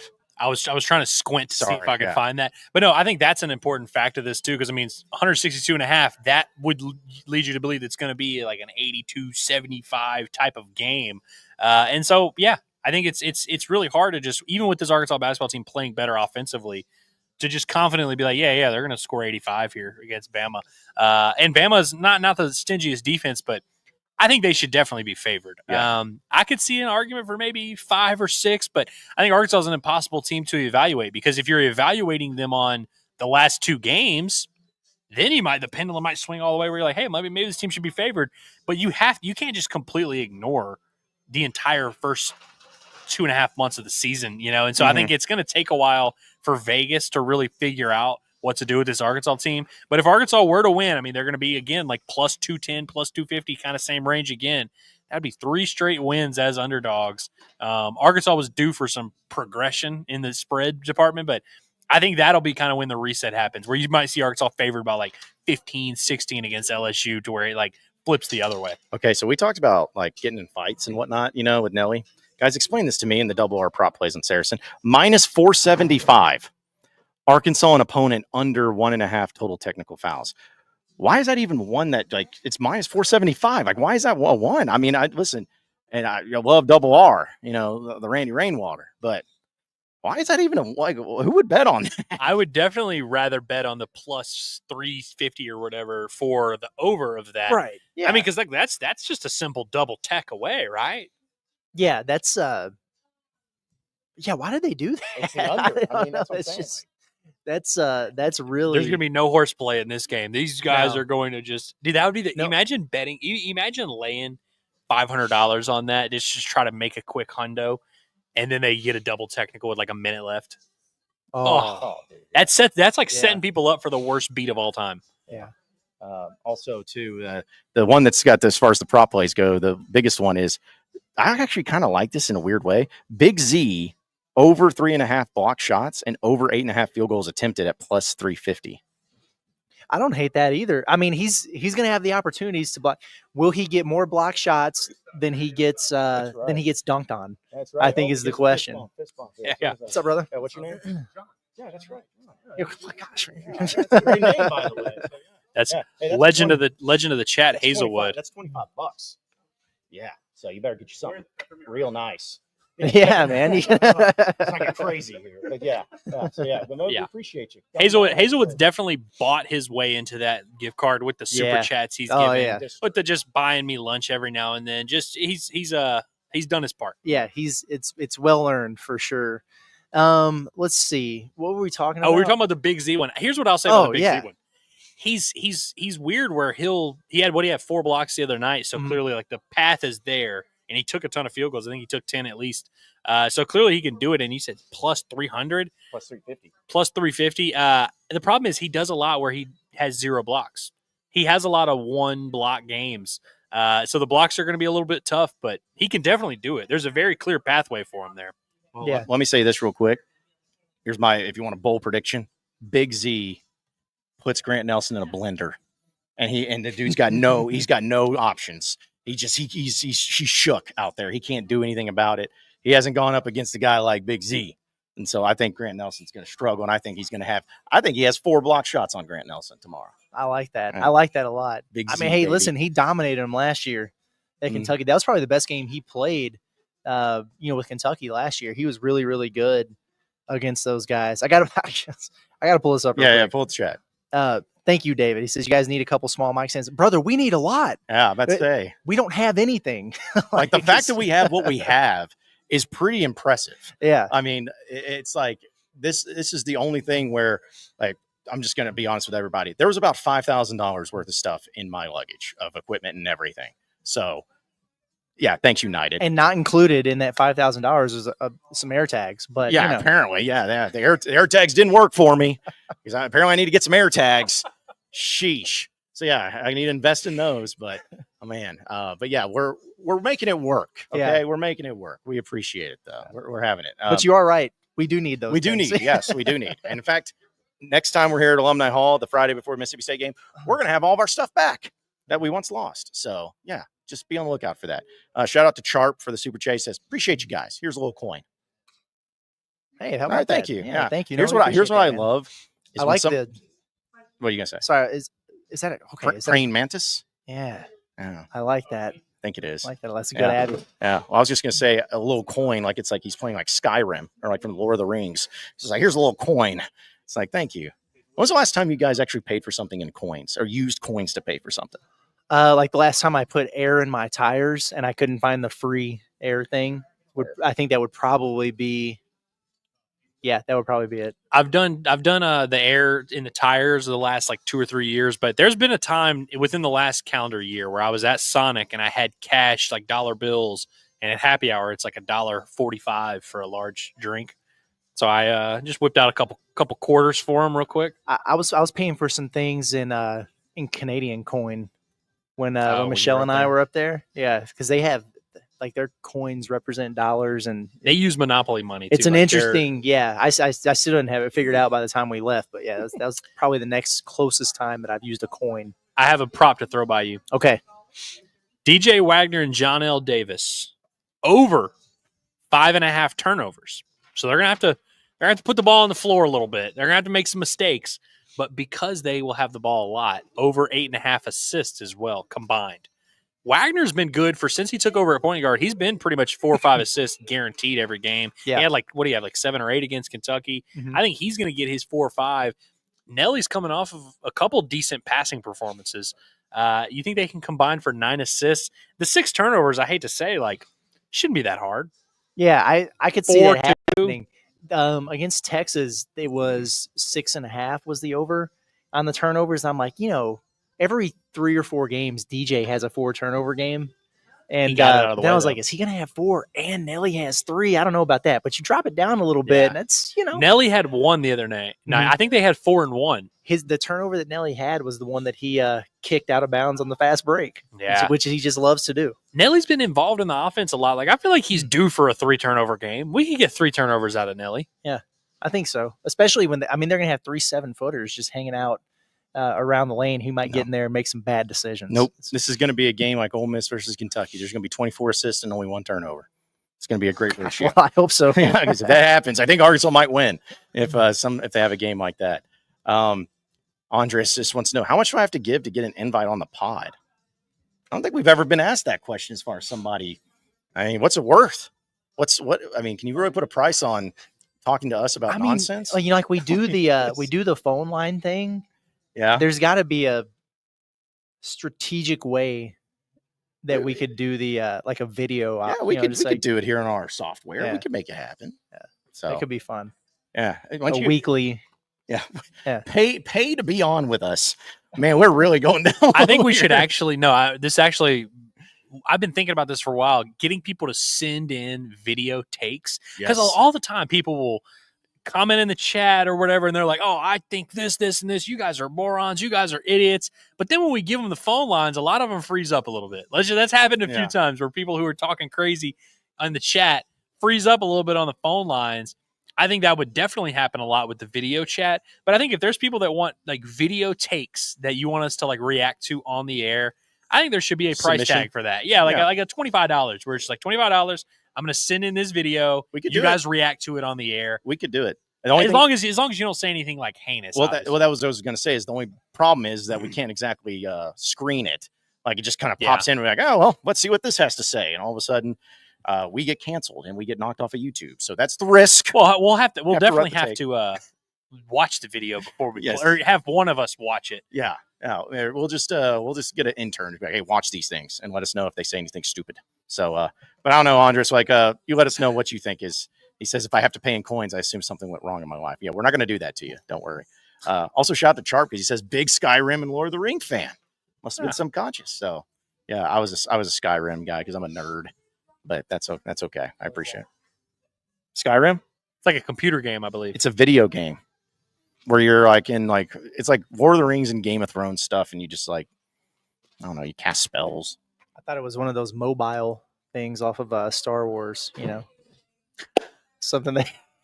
Wait, mobile? What do you mean? Maybe a planet or something. Yeah. Oh, no. Okay.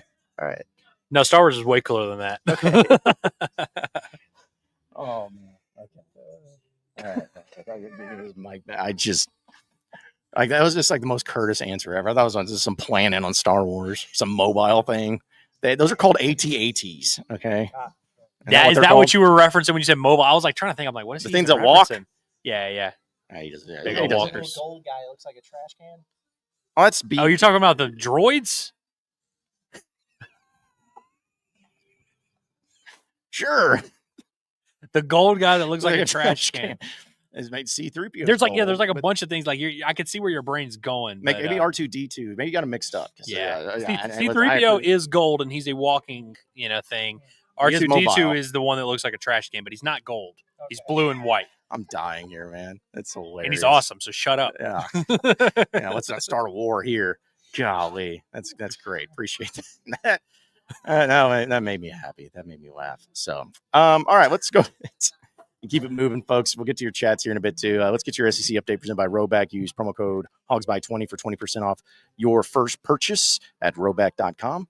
A few games of note that are going to be going on here in SEC play tomorrow. I know that Arkansas gets all the attention. Okay, real quick. I think maybe we talked about this the other day, but I looked at Arkansas' schedule the rest of the way. Every single game, I think they have 8 games remaining. Every single game is at 7 o'clock or later, except for 2. And the 2 that aren't are on the road at 11 a.m. on Sundays. That is so dumb. So I guess you're going to have to be Bud Walton at night. Ooh, forget the SEC. We got tonight you got the Fighting Eric Musselmans taking on Purdue. Last time our Musselman took on Purdue, beat the crap out of them. Sure did. Yeah, in that exhibition game. So, yeah, that's happening tonight. Bet Saracen has Purdue favored 12.5 points, but must have. Where's Purdue? Where's their campus? West Lafayette, Indiana. So they're traveling to West Lafayette from L.A. to West Lafayette, Indiana. That's one of the shortest trips that Muss will have to take for road Big Ten play. Good luck for Muss tonight. Hell, if they win that game, they're officially just Dragon Slayers. Like all their wins are big wins. It's crazy. Yep.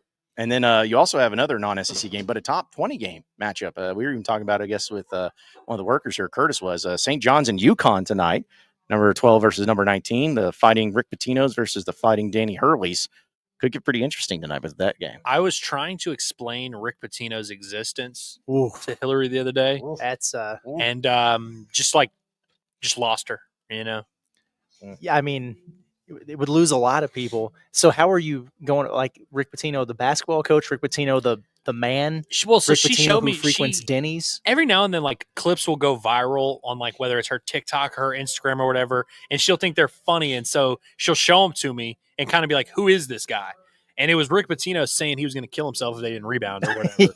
And she was like, "Oh, this guy's funny. Who is he?" I'm like, "No, that guy actually has dabbled in some strip clubs before, and because there's a line, a Drake. I think it's a Drake rap lyric where he says, "Rick Pitino, I take him to strip clubs and casinos." Love that. And I was like, he earned that. He earned that line. That was not just thrown out there. What do we got going on? SEC games? So the SEC slate kind of sucks, if I'm being honest with you. So you have Florida Auburn in the afternoon, which is a top 6 matchup. I really want Auburn to big win time. that because I want them to remain undefeated until Arkansas goes there, where they will continue to remain undefeated. For sure. And it's at Auburn, so it's like I feel like they will take care of business there. We don't have a spread here yet for that game. The other interesting game is also in the afternoon at 2:30. You have Missouri hosting A&M, a top 15 matchup.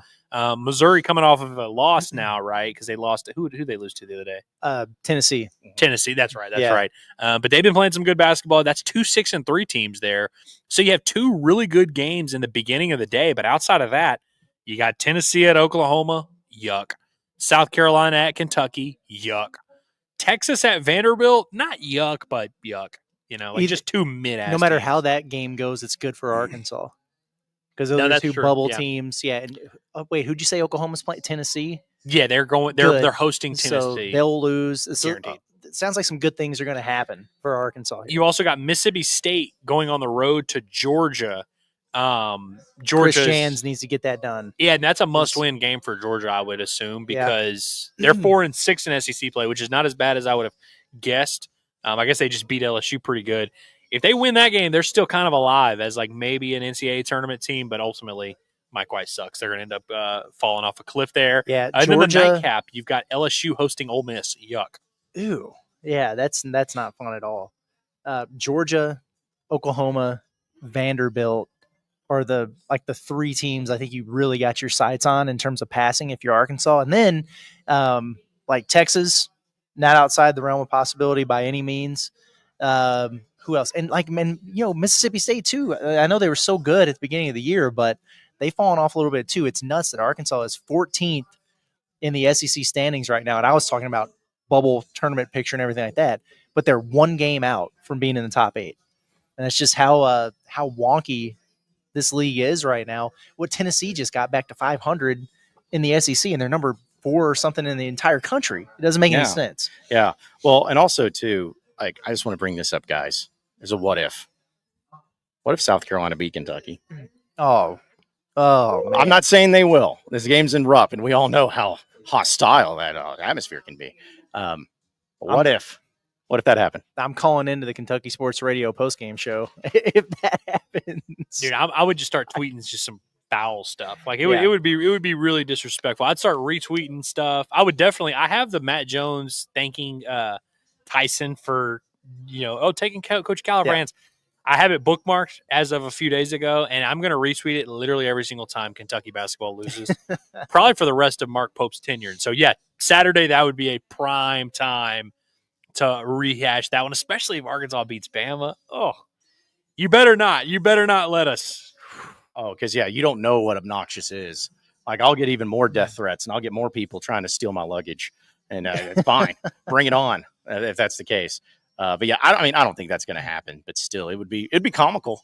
And also, if Arkansas was to win that game, if Arkansas was to win tomorrow against Bama and Kentucky to lose, then Arkansas jumps Kentucky in the standings automatically as well. Yeah, so this is true. that would be that would be what a turn of events, man. what a twist. All of a sudden, Arkansas's ahead of them in the SEC pecking order, same record overall, and then they can't keep doing we beat so many top 25 teams, because then at that point, Arkansas has the win over you. And they will have beaten Bama. Then their wins measure up too. I mean, Razorback fans, I'm just going to tell you right now, if that scenario happens, as unlikely as it may be, where Arkansas wins and Kentucky loses, be awful. Get on your Twitters, on your Facebook. Just be awful. Don't attack any players, but just be awful. Go after some media people. Go after some little, Twitter personalities or whatever. Just be awful. Yeah. It'll make me very happy if you do that. Yeah, you So. should.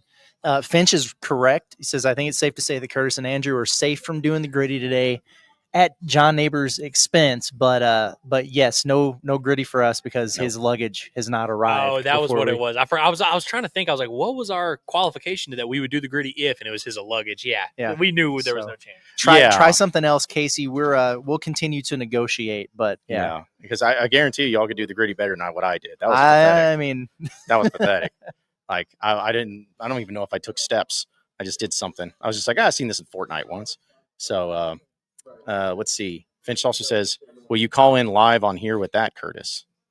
Sure. Yeah, why not? Sure. Yeah, I mean, absolutely would. Yeah. Also, can we talk about this real quick? Yes. The fact that Mark Pope does this, and we've seen other coaches do it, but it's just crazy that they have a call-in coaches show. That's never even been a thing at Arkansas. I mean, go to the Catfish Hole or whatever, or Sassy's, but to have a call-in show? That's ballsy, man. Wasn't that where things got weird with Dabo? Sure was, yeah. That guy cooked him. He cooked him pretty bad. He absolutely did. I just, again, because like you can't really screen the calls that well. I used to have buddies that would call into Ed Orgeron's show and they wouldn't say anything crazy, but like it's pretty crazy how like just anyone, I just would not think that would be the way. You got to come there and show up in person and show your face. Because then if you're going to say something crazy, at least we can immediately respond. Yeah. And then you can really, like, think about how funny that would be. Someone really was like, hey, Sam Pittman, you suck. You're fat. You know, like that would be awesome. That would lead to great content. Whereas like if it's on a call-in show, you just hang up and it's like, it reminds me of that Tosh.0 bit where you had Kiffin's Crimson Corner. Yep. Yes. Wish we could repeat some of the things that were said on that, but yeah, that was iconic. That was legendary. By the way, folks, we still are at Alumni Hall in case you just are tuning in with us. Yeah. Got all the great apparel that's happening, even for the warmish weather tomorrow, but then the cold weather next week. They got you covered here. So yeah, it's always fun to be out here. We got these sweet jerseys that we're wearing. If you want to support DJ Wagner, they got his jersey. That's the one that Nike chose to have his. It's got Wagner on the back, and it's his. I was trying to think who's iconic legends 21 in Arkansas history. Number 21. I got 2 for you guys. Patrick Beverly's 21, right? I got 3 for you guys. I forgot he was 21. But yes, because Charles Thomas gave up. Now I got 4. Dadgummit. Okay. So Charles Thomas was 21. Yeah. Then gave it up for Patrick Beverly, who became 21. Another one was a guy by the name of Blake Edens. Oh, yeah. And then another guy, Delvon Johnson. Yeah. Okay. Yeah, there's some good 21s. Yeah. Respectable. Well, maybe no Manny Watkins. That's Hogs by 90 cents. Whoops. Yeah, I forgot Manny Watkins. There's a lot more 21s than I thought. Yeah, geez. But yeah, but you got to be that. Now the 00, they have those jerseys. Those are just for Kai Madden and Mike Washington. Yeah, Mike Washington is 00. I'm almost positive those are the only 00s that Arkansas had, which isn't that a little surprising they haven't had more 00s? Have a lot of zeros, but no 00s. I love 00. If I could have worn it when I was in, playing ball or whatever, I would have. I'm surprised they don't do that more now that you got more people wearing 68 than you do. And I didn't say 69. So, 68. Weirdly enough, I remember when I was in 5th grade, did y'all have Dare basketball? Like there's the Dare program. And then we had like basketball around it. I don't know why it was a thing. We had a Dare basketball team and then also like the 6th grade team. And so when you're in 4th and 5th grade, you're on the Dare team. And then when you're in 6th grade, you're on the real team. But I remember when I was getting my jersey, and I don't know why I missed the day. So there was only a select few left, but I saw 00 and I was like, dude, I'll take 00. And I remember the coach saying, really, you want that one? And then me being a childish loser, I was like, no, actually I hate that. Actually I hate it. So yeah, give me another one. And so I ended up getting, I don't remember what number I ended up getting that year. But I remember getting kind of bullied out of 00. So I never had the balls to go through with it. Oh man. Now 00 is a good one. If you had to wear, now that it's allowable, is there a number now that you couldn't have worn before that you could wear now that you would pick? Like something that appeals to you? Something that has a 6 in it? No, I honestly, not really. Like I was always kind of cool with the numbers. I mean, 4 was the number that I just ended up kind of wearing for every sport in high school, but it was more just because I don't remember. Like, I think I got it freshman year and I was like, I'm just rolling with this. Yeah. I was kind of always cool with most of the numbers. I mean, 23 in basketball is cool. I think anything single digit below 5 is cool. 5 or below is cool. You wouldn't do like the was 77 for Luka. Yeah. What was Rodman? 99 or 91. Yeah. Actually, I would maybe think about wearing like numbers 8 or like something like that. Like 8 Yeah. for Kobe's pretty cool, but there's really not a ton of those numbers that I would. I think was of. always, for whatever reason, I wanted it in football, but I could never get it. Was 17. I don't know why. I was just always like, oh, so I might dabble with that if I could do it with a basketball jersey. But yeah, I see some of those. It irritates me every time I'm getting ready to do a preview for the Pod at the Palace. I'm looking at rosters. I'm like, this is a dude's wearing 78. Boy, I don't understand. What are we doing here? Yeah. Dalton Wagner. Yeah, come on, bro. Like, Well, and not only that, but I was like, without the the double digits like 77 and all that. I was thinking, how come in college basketball I felt like there's not a lot of 44s, even when you could wear that number. I feel like there's no 44s, which I feel like there's 33s, there's 22s, there's 11s. Well, it's because that's a big man number, and like all big men 55. nowadays, they think they're guards. It's like they don't want to wear a number that could be associated with being a post player. It's a real thing, man. I guess so. It's odd behavior. Yeah. Well, point is that you can get you a Kai Madden jersey here is what it is. Oh, we Yeah, got multiple you wanna mics do coming that? this way.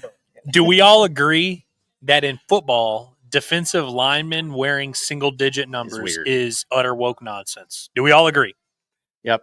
It's a terrible way for the libs to take over. 300 pounds and have one digit. Like, that's just crazy. At least be number 10. Yeah, no disrespect, Cam Ball, and we love Cam Ball, but like, I just think that's shameful. Because I think Sosa Agim was the first one that wore single was he digits. three? He's 3. I remember sitting there, I'm like, this is not good. This is not good.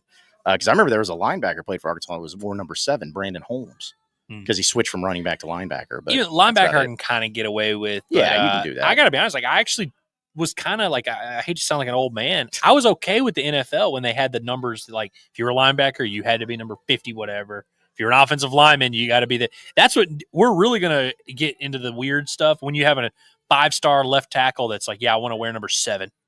Yes. Oh, give me number 5. I want to be in the DMAC. Yeah, we need to have some organization here, folks. Like we just have to have some of it going on too. So what we got here? Linemen should be allowed to wear triple digits. Ooh. This isn't horrible. This isn't horrible. This actually, I could get behind this. Okay. So if you could wear a triple digit number, what would it be? Like Just my weight. Just 100. 100? You just 100, like maybe it just needs to be the one triple digit. Like everybody's got the one guy who's just number 100. Yeah. Hey, shout out to Whitty. Hey, it was good seeing you, Whitty. And appreciate your super chat, man. Said number 13 is my lucky number. My daughter was born in 2013 at 5'13" and 6 pounds 13 ounces. So that is interesting. And I guess next year will be her 13th. Yeah. Yeah, there it is. There you go. Doing the math in our head. So okay, that's true. We were talking about numbers here. Charp says based on weight. Just have Paris Patterson in 350. Or what's the new guy from Oregon? McCroy. Yeah, having 386 or whatever it is. Yeah. Just do it that way. Somebody would do 666 and you'd be a bad person. Yeah, come on now. Yeah, give me 666, coach. Yeah. Devin says, coming to the game tomorrow with my 6-year-old son. Oh, anyway, we could come by the media section and meet you guys. We're both big fans of the content.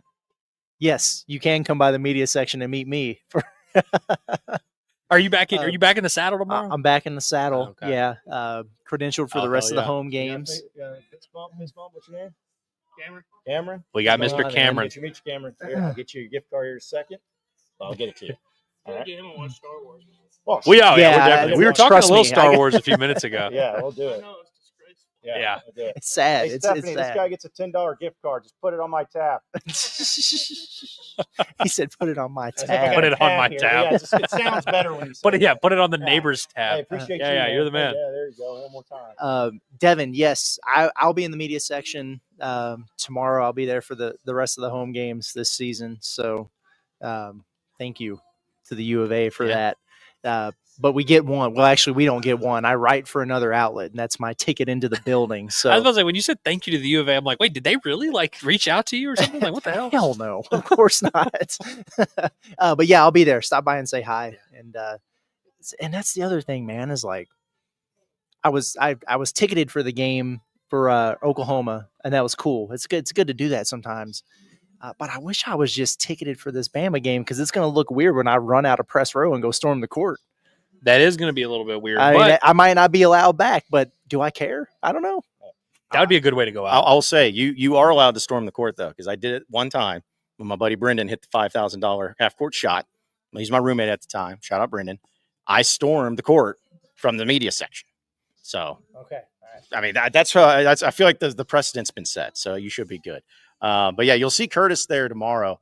I'll be in this arena. I won't be in the media section though. So, I mean, just go say hi to Curtis. He's the only one worth saying hi to. Or just be on the lookout. You know, you never know where you might see an inside Arkansas fella. Wherever the cameras are, that's where John Neighbors will be. Yeah, that's because that's what I do. That's true. I just want to make sure my face gets seen, and everybody just says, "Oh yeah, that guy." So, hey, what's up, man? Doing good. Doing good. What's your name? Zach. Good to see you, Zach. Okay, all right. Zach. Yeah, get you a gift card too, man. So, all right. So we got Zach. We got everybody coming in. We're popular awesome, people. It's cool. Yeah, it's like it actually shows that people listen to us. So that's a good. That's a good, man. Yeah, that's a good thought. It's a good thing to have. But yeah, Devin, just we stand out. Come and holler. Yeah. Well, I'm also like logistically, like some people get weird about that if they don't want to come over there and bother people while they're working. First of all, I'm just watching the game. Second of all, I'm on the end of the row. You know what I mean? It's like it's easy access to me. You'll see the trash can, and then there's me. You'll see a guy that's 7 feet tall. Yeah, he's easy to spot there. It's easy to spot. Whitty's like, bro, where's my son's gift card? LOL. You ran out too quick, man. Like, listen, you're scooting. John was doing this thing where he was assuming a lot about your child and just didn't think that your child would be able to use a gift card. I would never couldn't hand it to the people at the counter. I mean, you got to have a driver's license for gift cards, I think. Well, is that in the fine print? I don't know. We're gonna make it one. Okay. Hey, Whitty, I'll get you taken care of, man. I'll get you taken care of. You and your son. Forget you. Your son gets it. I'm not going to give it to you there. Let's see. I like this from David. I'm going to create a media shell company for you guys. We've heard that before. Yeah, seriously. Yeah, we heard that. Yeah, a few times, actually. A few times. That's great. Let's see. I have a comment to bring up if you were not going to bring it up. No, I was looking for one, but you can bring up yours while I'm looking for mine. Ty Langston, who has a twin brother, wants to know if Cal was a Star Wars character, who would he be? That's the one I was in. Trash can. The gold trash can. That's Curtis's answer. Gold trash. I hate to say this, and this might sound bad, and maybe Hog fans won't like it. I know where he's going. It's 1,000% Sheev Palpatine, like without a doubt. We're talking about a guy who, when you put a camera in his face, he's all happy, warm, fuzzy, but he's plotting behind closed doors to take over. And he did take over the Empire. And even when you think he's dead, he's not dead. Somehow, Coach Cal has returned. Somehow, Palpatine returned. I think it's Sheev Palpatine. And my other one, I got to say, this is going to sound really offensive, Jabba the Hutt. Now, not because Cal, I'm not making a reference to Cal's appearance. I'm just thinking of mob boss figures. Jabba the Hutt is he owns a syndicate, the Hutt cartel. I feel like Cal is that kind of guy, and he's got those kind of situations going on. I know who that is. Yeah, that's Jabba big. Hutt. That's a sloppy fella. It's got the hot chick feeding him grapes, right? Exactly. Like, yes, he's got the people dancing around him. He's got hired dancers and stuff. But he need to get that one. He's a mob boss basically in Star Wars, and I feel like Cal is a mob boss. And so if there were a Star Wars, Cal or Jabba the Hutt's probably the closest to him. The tough one is that me saying that makes it sound like I'm calling Cal fat, and he's not fat. So I was trying to think of like what line that Palpatine says in Star Wars that you'd want to hear Cal say, just in that way. I might have to now that you bring that up, I'm gonna have to get Cal to look into our microphone and say execute Order 66. That would be so fire. Having Cal say that would probably give me chills, honestly. You're right. That's the best one, but that's just funny. I just been picturing him saying that. Because again, I think Palpatine's the greatest one. Because he does ask a lot of questions to the people. Like he asks all the time when he's about to, either kill somebody or get him to turn to the dark side. He kind of throws them a lot of questions. So yeah, he's an interrogator. What are we doing here? Jeez, golly, that was a great question. Whoever asked, I didn't see who that is. But let's see. What do you think about this one here from Jakota, a guy that just came in? He says, "I'm going to open a sports bar in Fayetteville. You guys will do your shows from there. We'll call it Deep Inside Arkansas Sports Bar." Why not just Inside Arkansas Sports Bar? Yeah, but I said, what's deep? What do you mean deep? Like, just we don't have to add words if we don't have to, right? Yeah, you can just go ahead and name it after us. you're in a bidding war with Rakeem Boyd. It's true. So Yeah. maybe you guys should talk and partner up and see if we can all work something out together. Jakota and the Dream in on the deal. Maybe throw Scooter Harris in there. BJ Young is the entertainment. Dude, if we have a bar, BJ Young's going to be there opening night. 100% guaranteed, absolute fact.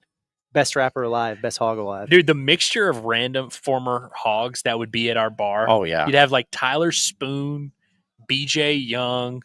You'd have like maybe Ronnie Brewer would pop up here and there. Yeah. John Bolton, Kamani Johnson. Kamani would be John there. Bolton John would Bolton go would there. be there. Yeah. It'd be like a Josh Braun. yeah, it'd just be like a random mixed Stovall every time he'd be in town. Yeah, just a hodgepodge group of former Hogs. But yeah, we talked about that when we were at KS Bar over there in Kentucky, which again was such a cool concept. We'd love to do that. So adequately inside Arkansas sports bar. In the exact right amount. yes, not too deep, just the right amount. I know we had someone kept saying like, oh, inside Arkansas or whatever. It's like no, because that'll be this thing people think it's People for dogs. bring their dogs for sure. We don't want dogs around. And then like somebody actually had a decent one that was the other day. It's like the Arkin Bar. I think somebody inside Arkin Bar. I don't know. We're just spitballing here. I think honestly we need to keep it pretty simple and just inside Arkansas bar or sports bar. Just just black letters on a whiteboard. Just sans serif inside Arkansas sports bar. Yes, exactly. Okay, easy Aussie.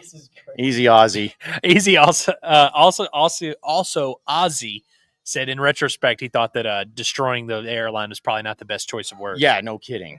Yeah. Jeez, man. I like this from Zelby. He says, if y'all got a bar, that would be effing awesome. It would be. It would be.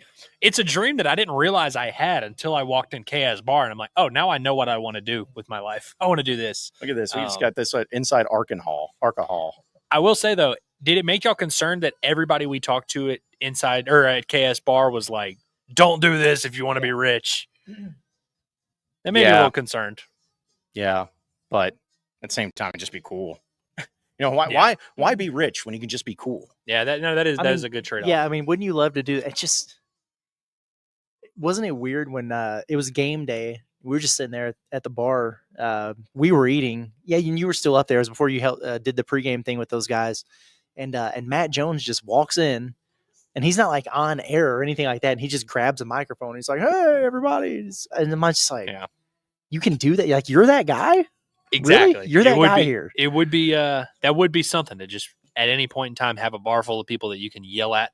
Yeah, would be nice. Would be nice. I think that John Neighbors would do a much better job of inciting a hog call at the Inside Arkansas bar than Jack Pilgrim did of whatever their little chant is on that day. Yeah. The KATS cats, which again is just JETS Jets. As a Jets fan, I would know. Yeah. You be good. Here's my thing: is like I'm very select. I'm like with the hog call, and I was trying to tell them this because they were trying to be like, get a hog call. I'm like, no, it's selective. You can't just do it. Like in the Razorback games, it's not like everyone just randomly calls the Hogs whenever. It's like, hey, when you force the opponent to call timeout, call the Hogs. I still think, guys, and since I'm going to go on this, I've been saying this for years, on kickoff in football games, when they do woo and then the kick happens, pig suey. I tried to have it started in the student section when I was there of doing woo, and then when the ball's tipped, pig suey. I thought that'd be kind of cool. They should do that. I don't know why they don't. Yeah, they did it for a little bit, and then they stopped because do it for first pitch of baseball too. Like do it. That'd be cool. Just do it. Yeah. Just do it. Yeah. Just call the Hogs. Yeah. Just do it. Yeah. Seriously. Shout out to Nick here. He says, I've been convinced to go to the game tomorrow. Why'd you need to be convinced? Like it should be a great game. From Mountain Home. Are people allowed in the baseball scrimmage? They are allowed in the baseball scrimmage. I'm going to leave here and I'm going to sprint home and make sure that I, have the house seemingly decent, okay for Hillary to get home. Then I'm going right back to Baum. We're going to go watch some baseball. Yeah, free admission. The weather is going to be doable today. It's going to be doable today, and it might even be decent tomorrow. And if you missed that announcement earlier, 2:30 today is when they're scrimmaging, and then tomorrow they start at 11:30, and they're going to do a doubleheader apparently. So plenty of baseball to watch before the Bama game. And yeah, what are you talking about? You needed them to yank your arm to get you to go to the Arkansas-Bama game? Come on. Yeah, let's not get crazy here. Probably yanking his wallet. This is a hot ticket, man. This is not the oh, if you're looking to get rid of tickets, here's 100 of them that John can distribute for Yeah. free. No, like this is a hot item. It's not the Arkansas Kentucky levels, but it's up there as high as any game has been this year. That's for sure. Also, a shout out to Sean for super chat. Appreciate you, Sean. Thanks so much, man. He says, I don't know about y'all, but my confidence is so high it's dangerous for a win tomorrow. It's listen, I think the fans are definitely growing there, and like we said earlier, if Arkansas wins tomorrow, then for the rest of the year, even the Auburn game, it's going to be like confidence through the roof, and it should be for the LSU game. But yeah, if Arkansas wins tomorrow, there ain't no getting this fan base back. Nope. They're going to be. It's going to be natty or bust. Yep. We're not going to. There's nothing that Curtis can say in Pot at the Palace. There's nothing that can be said on Inside Arkansas Live. There's nothing that we can tweet. There will be nothing that will stop the optimism by any stretch for Razorback fans. If that The big happens. pig invasion. Do we like that from Aaron Torres? I like it. It's It's good. It's run its course, but I think it's here to stay. Yeah. It's, The big pig invasion and between that and embrace the hog, I feel like it really come across. I don't know. I am prepared to embrace the hog. Yeah. Yeah. That's the thing is like Arkansas has always felt like, hey, if you have some weird stuff that you can say that could be like innuendos, own it. Just like be fun why with not? it. Like, hey, embrace the hogs a little bit, whatever. But hey, just have some fun with it. That's all I ask for. So we're here at Alumni Hall, folks. It's been great. We've had a few people come in, say what's up, give us little fist bumps and everything. So it's been awesome here too. And I'm going to the gymnastics meet tonight. It's another one though. Oh, yeah. Yeah. Who's Yes. Florida? Is that?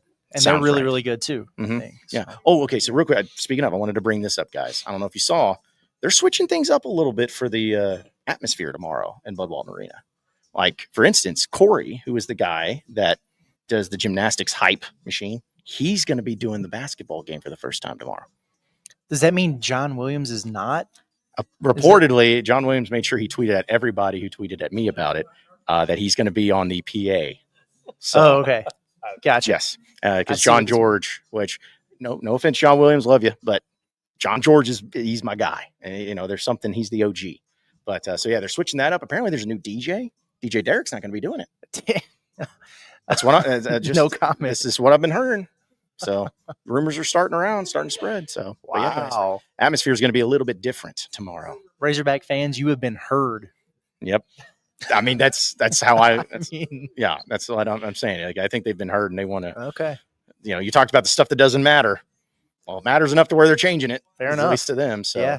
but yeah. Also, I like these things. People keep coming up with ideas. Arkansas Sports Bar and Grill. Pretty good. Yeah, this is fine. I like the sports bar and grill thing. Otherwise, people would think it's like a barbecue joint or something. Yeah. But yeah, no, that's good. Mm. Or maybe it could be. I don't Yeah. know. We could have smoked meats Yeah, we could. at We could make that at work. this establishment. I think that's That's okay. What time do you need to go to the scrimmage, by the way? I mean, it starts at 2:30. I'll probably leave here before 2. Okay, that's fine. I think because Don't stop the show on account of me. I mean, Well, I wasn't going to stop. I was going to say, hey, you could just skedaddle and we can continue on just for a few minutes. But Yeah. I thought you said if I get really if I get sick of you and Curtis, I'll dip out of here before. just be like, I got to go to the bathroom. Sorry. Yeah. Stomach. What was it in He Lexington? didn't want the cookies. That's Wait, right. what cookies? We Oh, the insomnia. well, it's yeah, after yeah, we went that's to right. like 7 different establishments there. Like it was a pretty hefty mix. Like we ate Mexican food, then we were drinking Yeah. again. It was kind of an experience. God. And then we were gonna go get it. We were closer to our spot than we were the insomnia. And so I'm like, I'm not going to walk back the other direction and get cookies that I don't want to get in place of using the bathroom, which I needed to do. We felt abandoned, but we made it through. And you did get a cookie eventually. We brought enough anyway because we thought at some point you might want one. But anyway, Well, I appreciate that. But yeah, I had to use the bathroom and I didn't want to do it at that Irish pub we were at. I just want to say this real quick. We're not going to divulge a lot of things that happened in Lexington because what happened in Lexington needs to stay in Lexington. However, one of my favorite things was the maniacal laugh that Andrew did when we had to reset the TV there in the Airbnb because we could not get we were trying to watch a movie on HBO Max and it would not let us watch anything but The Dark Knight. We could not get off of that screen. And so we're like, hey, let's do a hard reset. And I was like, man, are you sure? And he just, as soon as I did it, Andrew just let out the big maniacal laugh of like, this is great. Did the people from the Airbnb reach out to you? Because I kind of wondered about it. Because like it seems like we set that TV back a good bit. Yeah. Yeah, it probably went back to the old like LCD days, like a 32 injury. But yeah, that was pretty good though. So hopefully whoever's staying there again can figure that out because us technological people could not. That's for sure. I like this when they were talking about the restaurants. Logan's over here saying Kingsley could be his chef of the barbecue. That's true. Yeah. Get Kingsley in there. He might be bred for this exact role. He's been Kingsley didn't know his calling until this landed on his lap. It actually might be. It's on top of his head the whole time. Yep. Yeah. This is what I need to do. Yeah. Brisket. That'd be cool. Also, shout out to Davey says, I didn't know cookies were legal in Kentucky now. Insomnia cookies. Actual cookies, for sure.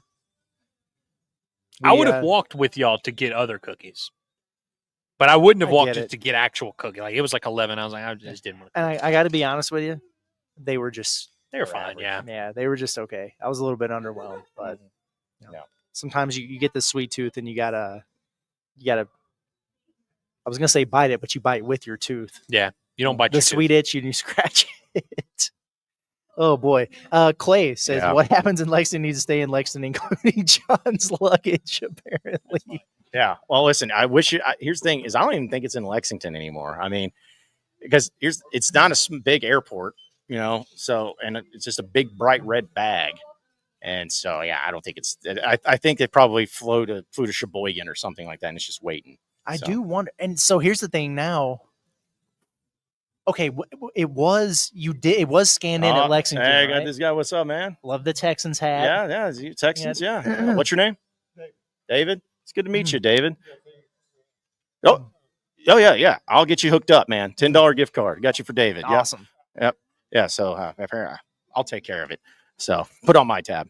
I'm gonna have to start running a tab here. So yeah, because I had a few of the gift cards, but people want to have those little things to made happen. Yeah. But we're men of our word here. There's confirmation that your bag was scanned in Lexington. The tag was on it. It was. And now there's no way it is. Somebody's just going to find that random red bag, and there's going to be no way to even identify that it was ever yours. I know. It's going to suck. Next year, when they decide to do a doubleheader and we go back to Lexington, we're going to go in every pawn shop. We're going to find the Roadcaster. We're going to find the headsets. We're going to find these random Rhoback hog things. My New Balance shoes, maybe a couple bottles of shampoo, my moisturizer, we just got to make that happen. So, but yeah, it's funny too, because I honestly thought like if we went back next year, like we go into KS Bar, we're doing our same thing, and somebody walks in wearing my outfits, be like, "What's up? I got you." It's like, all right, that would be tough. Yeah, I'd probably call the police if that happened. But. Well, now you've had an uprising of people that are like, "I have your luggage, I've got it." So it's like, what if one of them was just right? Yeah, that's true. I mean, it's as good of an example as anything because nobody in Lexington at that airport, was it the Bluegrass Airport or whatever? They have no idea where it's at. So it's just really quickly reminds me that one of the BBN accounts that threatened to murder you when we were in Lexington randomly popped up on my timeline threatening to murder Seth Davis for his tweet about, wouldn't it be ironic if Arkansas went further in the NCAA tournament than Kentucky? I just want you to know you're not alone. By the way, I miss BBN. Good company. We don't really hear from BBN anymore. We had such a great time in Lexington. I thought what we built with those guys was real, authentic, was going to last throughout the test of time.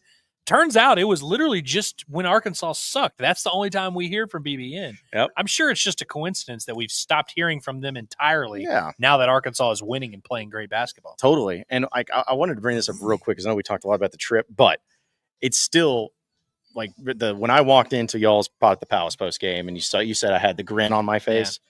Yeah. I had to try so hard to keep that grin from being there. Oh, yeah. While I was there at the Rupp and just trying to make that happen. Me and Curtis were stone-faced. We were walking out of there. We were like, good game. Yeah. It's good bout. Yeah. Hey, Peyton, he's got a $10 gift card. Just making sure. Okay. Appreciate you, David. All right. Put on my tab. Yeah. Running a tab. Most people have tabs at bars. I got a tab at the Alumni Hall. So, hey, that's not bad. It's not a bad spot. It's not a bad spot. So, people are still giving us ideas for the restaurants. Hey, when we get to that point, folks, for the bar, we'll come at you. I will say, of the ones that we've seen, Woo Pig Pub, I actually like. That's a good one. Woo Pig Pub is good. But then the U of A is good. Absolutely not. U of A can suck it. Yeah, that doesn't have Arkansas or Razorbacks in it. What do you? But the Woo Pig, you're talking about the Razorbacks here. They're gonna find a way. Maybe we'll add an extra O.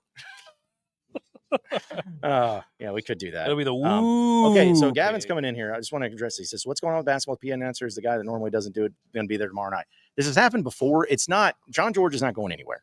Like, it's just, there's sometimes, they have, because John George also has other jobs and everything too. It's not his full-time job. I know people probably think that, but it's just a one-time thing. And John George will probably be back for the LSU game. So nobody freak out about that.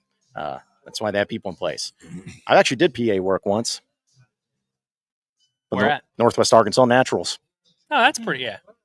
That's legit. Trying to pronounce some of those names, though, was pretty difficult. A lot at of times. Dominican names. Yeah, it was fun. So if Arkansas, if you ever need me to do it, I can. I mean, apparently your name has to be John George, John Williams. PA We voice. can't even get you through Andres. So Yeah. that was probably an experience. They have the little pronunciation guides that get you. Okay, that's good. Yeah. That'd be fun, man. Yeah, well, it was funny too because there was one guy I'll never forget. He was going up to plate. He was of the opposing team, and I see his name and I'm like, and I just went with it.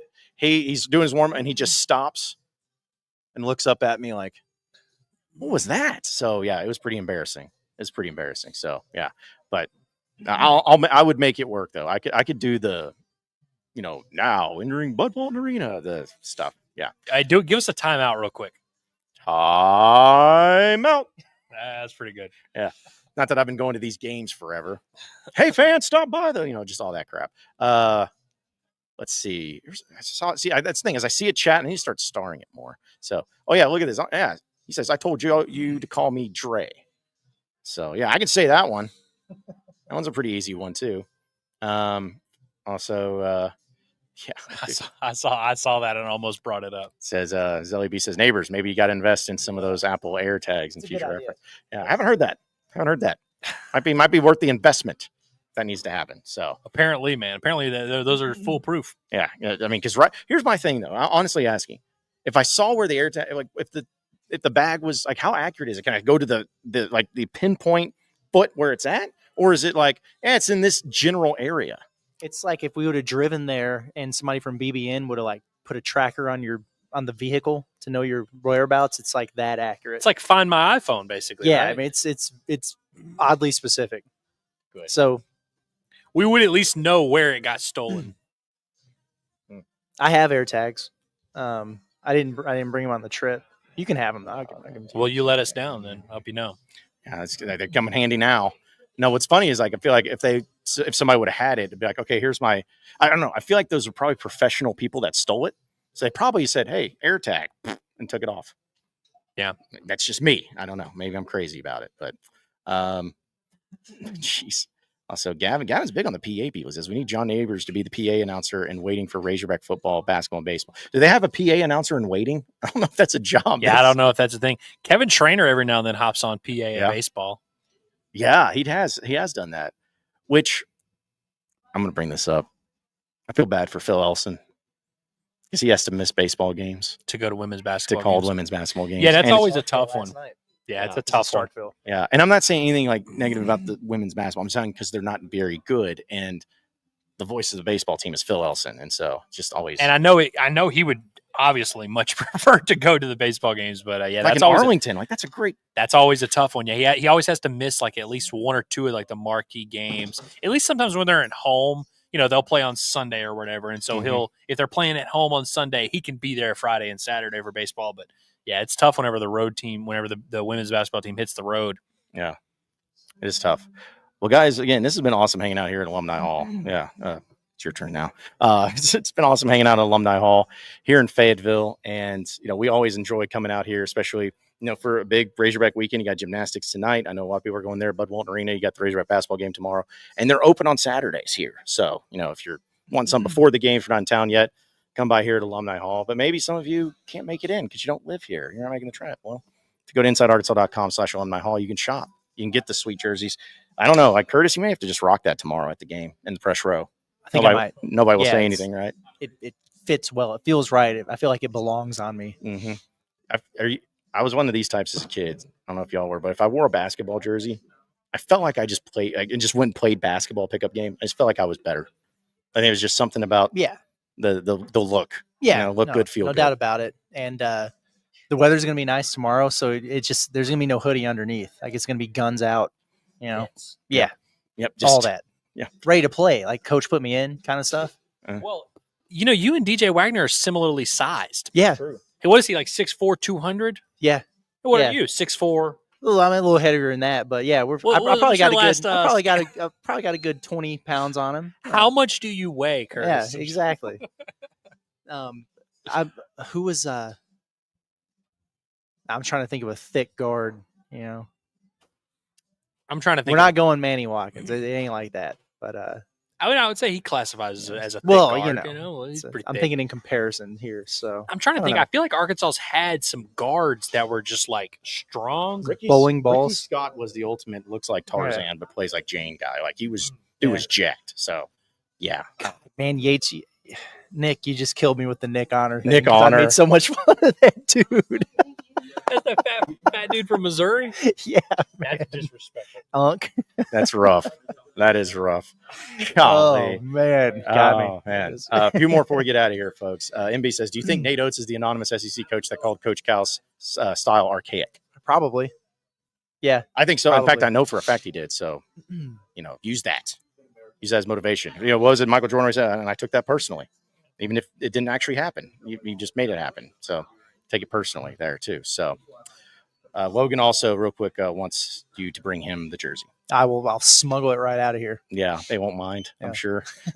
We'll put it on John's tab. Yeah, just put it on my tab, apparently. I'm going to have people, there's going to be people coming in here and be like, oh, John Neighbors tab, please. Yeah. And don't do it. Don't do it unless they have my permission. So, well, guys, any final thoughts before we roll out of here? Man, good time out here. Love it out here. Come get your Razorback gear. If you don't even know what you want, you're gonna find something here. So make sure you do that, and just be on the lookout tomorrow. Like we're very much TBD on the Pot at the Palace post game show. If the Hogs lose, you're gonna get that notification, and we're gonna be going live right away, and we'll get through it together. But if they win, it's gonna be a little bit delayed, because there's going to be a celebration in Bud Walton Arena, and I'm looking forward to it. Looking forward to seeing the court storming. As always, tune into the Bombastic Podcast. We got 2 episodes coming out today. We had one come out earlier talking with Noah Darling, who picked Arkansas to win the national title. So we had to get his thoughts on the show. And then, of course, going to go to the scrimmage right afterwards and recap the action. So clear your schedule tonight. Bombastic Pot at the Palace. Get ready for tomorrow. And I'm just here. So, but no, it is fun. Yeah. So be sure to tune in to all of our content, folks, because we get compliments a lot. And trust me, we love them. But it's also great to know that we got people that came in here to Alumni Hall and just, it's good to hear the thank yous, like, because sometimes y'all in the chat get mean or on Twitter. But when it's you in person, be like, hey, we enjoy it. It means a lot. We need to be coddled sometimes. Yeah. Some people like that dog us against the world mentality. We don't like that. No. We kind of need to be told how good we are sometimes. We are suckers for flattery. I can tell you that. So, but no, for real though, appreciate everybody listening in and watching in. Even Logan says, hey, the show at Alumni Hall is always a blast. It is. It's always great. We're going to be back here the Friday before the Mississippi State basketball game, folks. So we'll keep you updated on that in March. And so it's a great time though. So be sure to come out here, go to insidearkansas.com/alumni hall. You can get all your great Razorback apparel and gear from there too. And you can also follow us on podcasts, wherever podcasts are found, whether it's the Bombastic Podcast, Pot at the Palace, or Inside Arkansas Live. Check out our website, insidearkansas.com, as well as our social media at Inside Arkansas. So that'll do it for us. For Andrew Ellis, Curtis Wilkerson, I'm John Neighbors. Same sports show, same sports channel on Monday. Have a great rest of your weekend, everybody, and we'll see you then.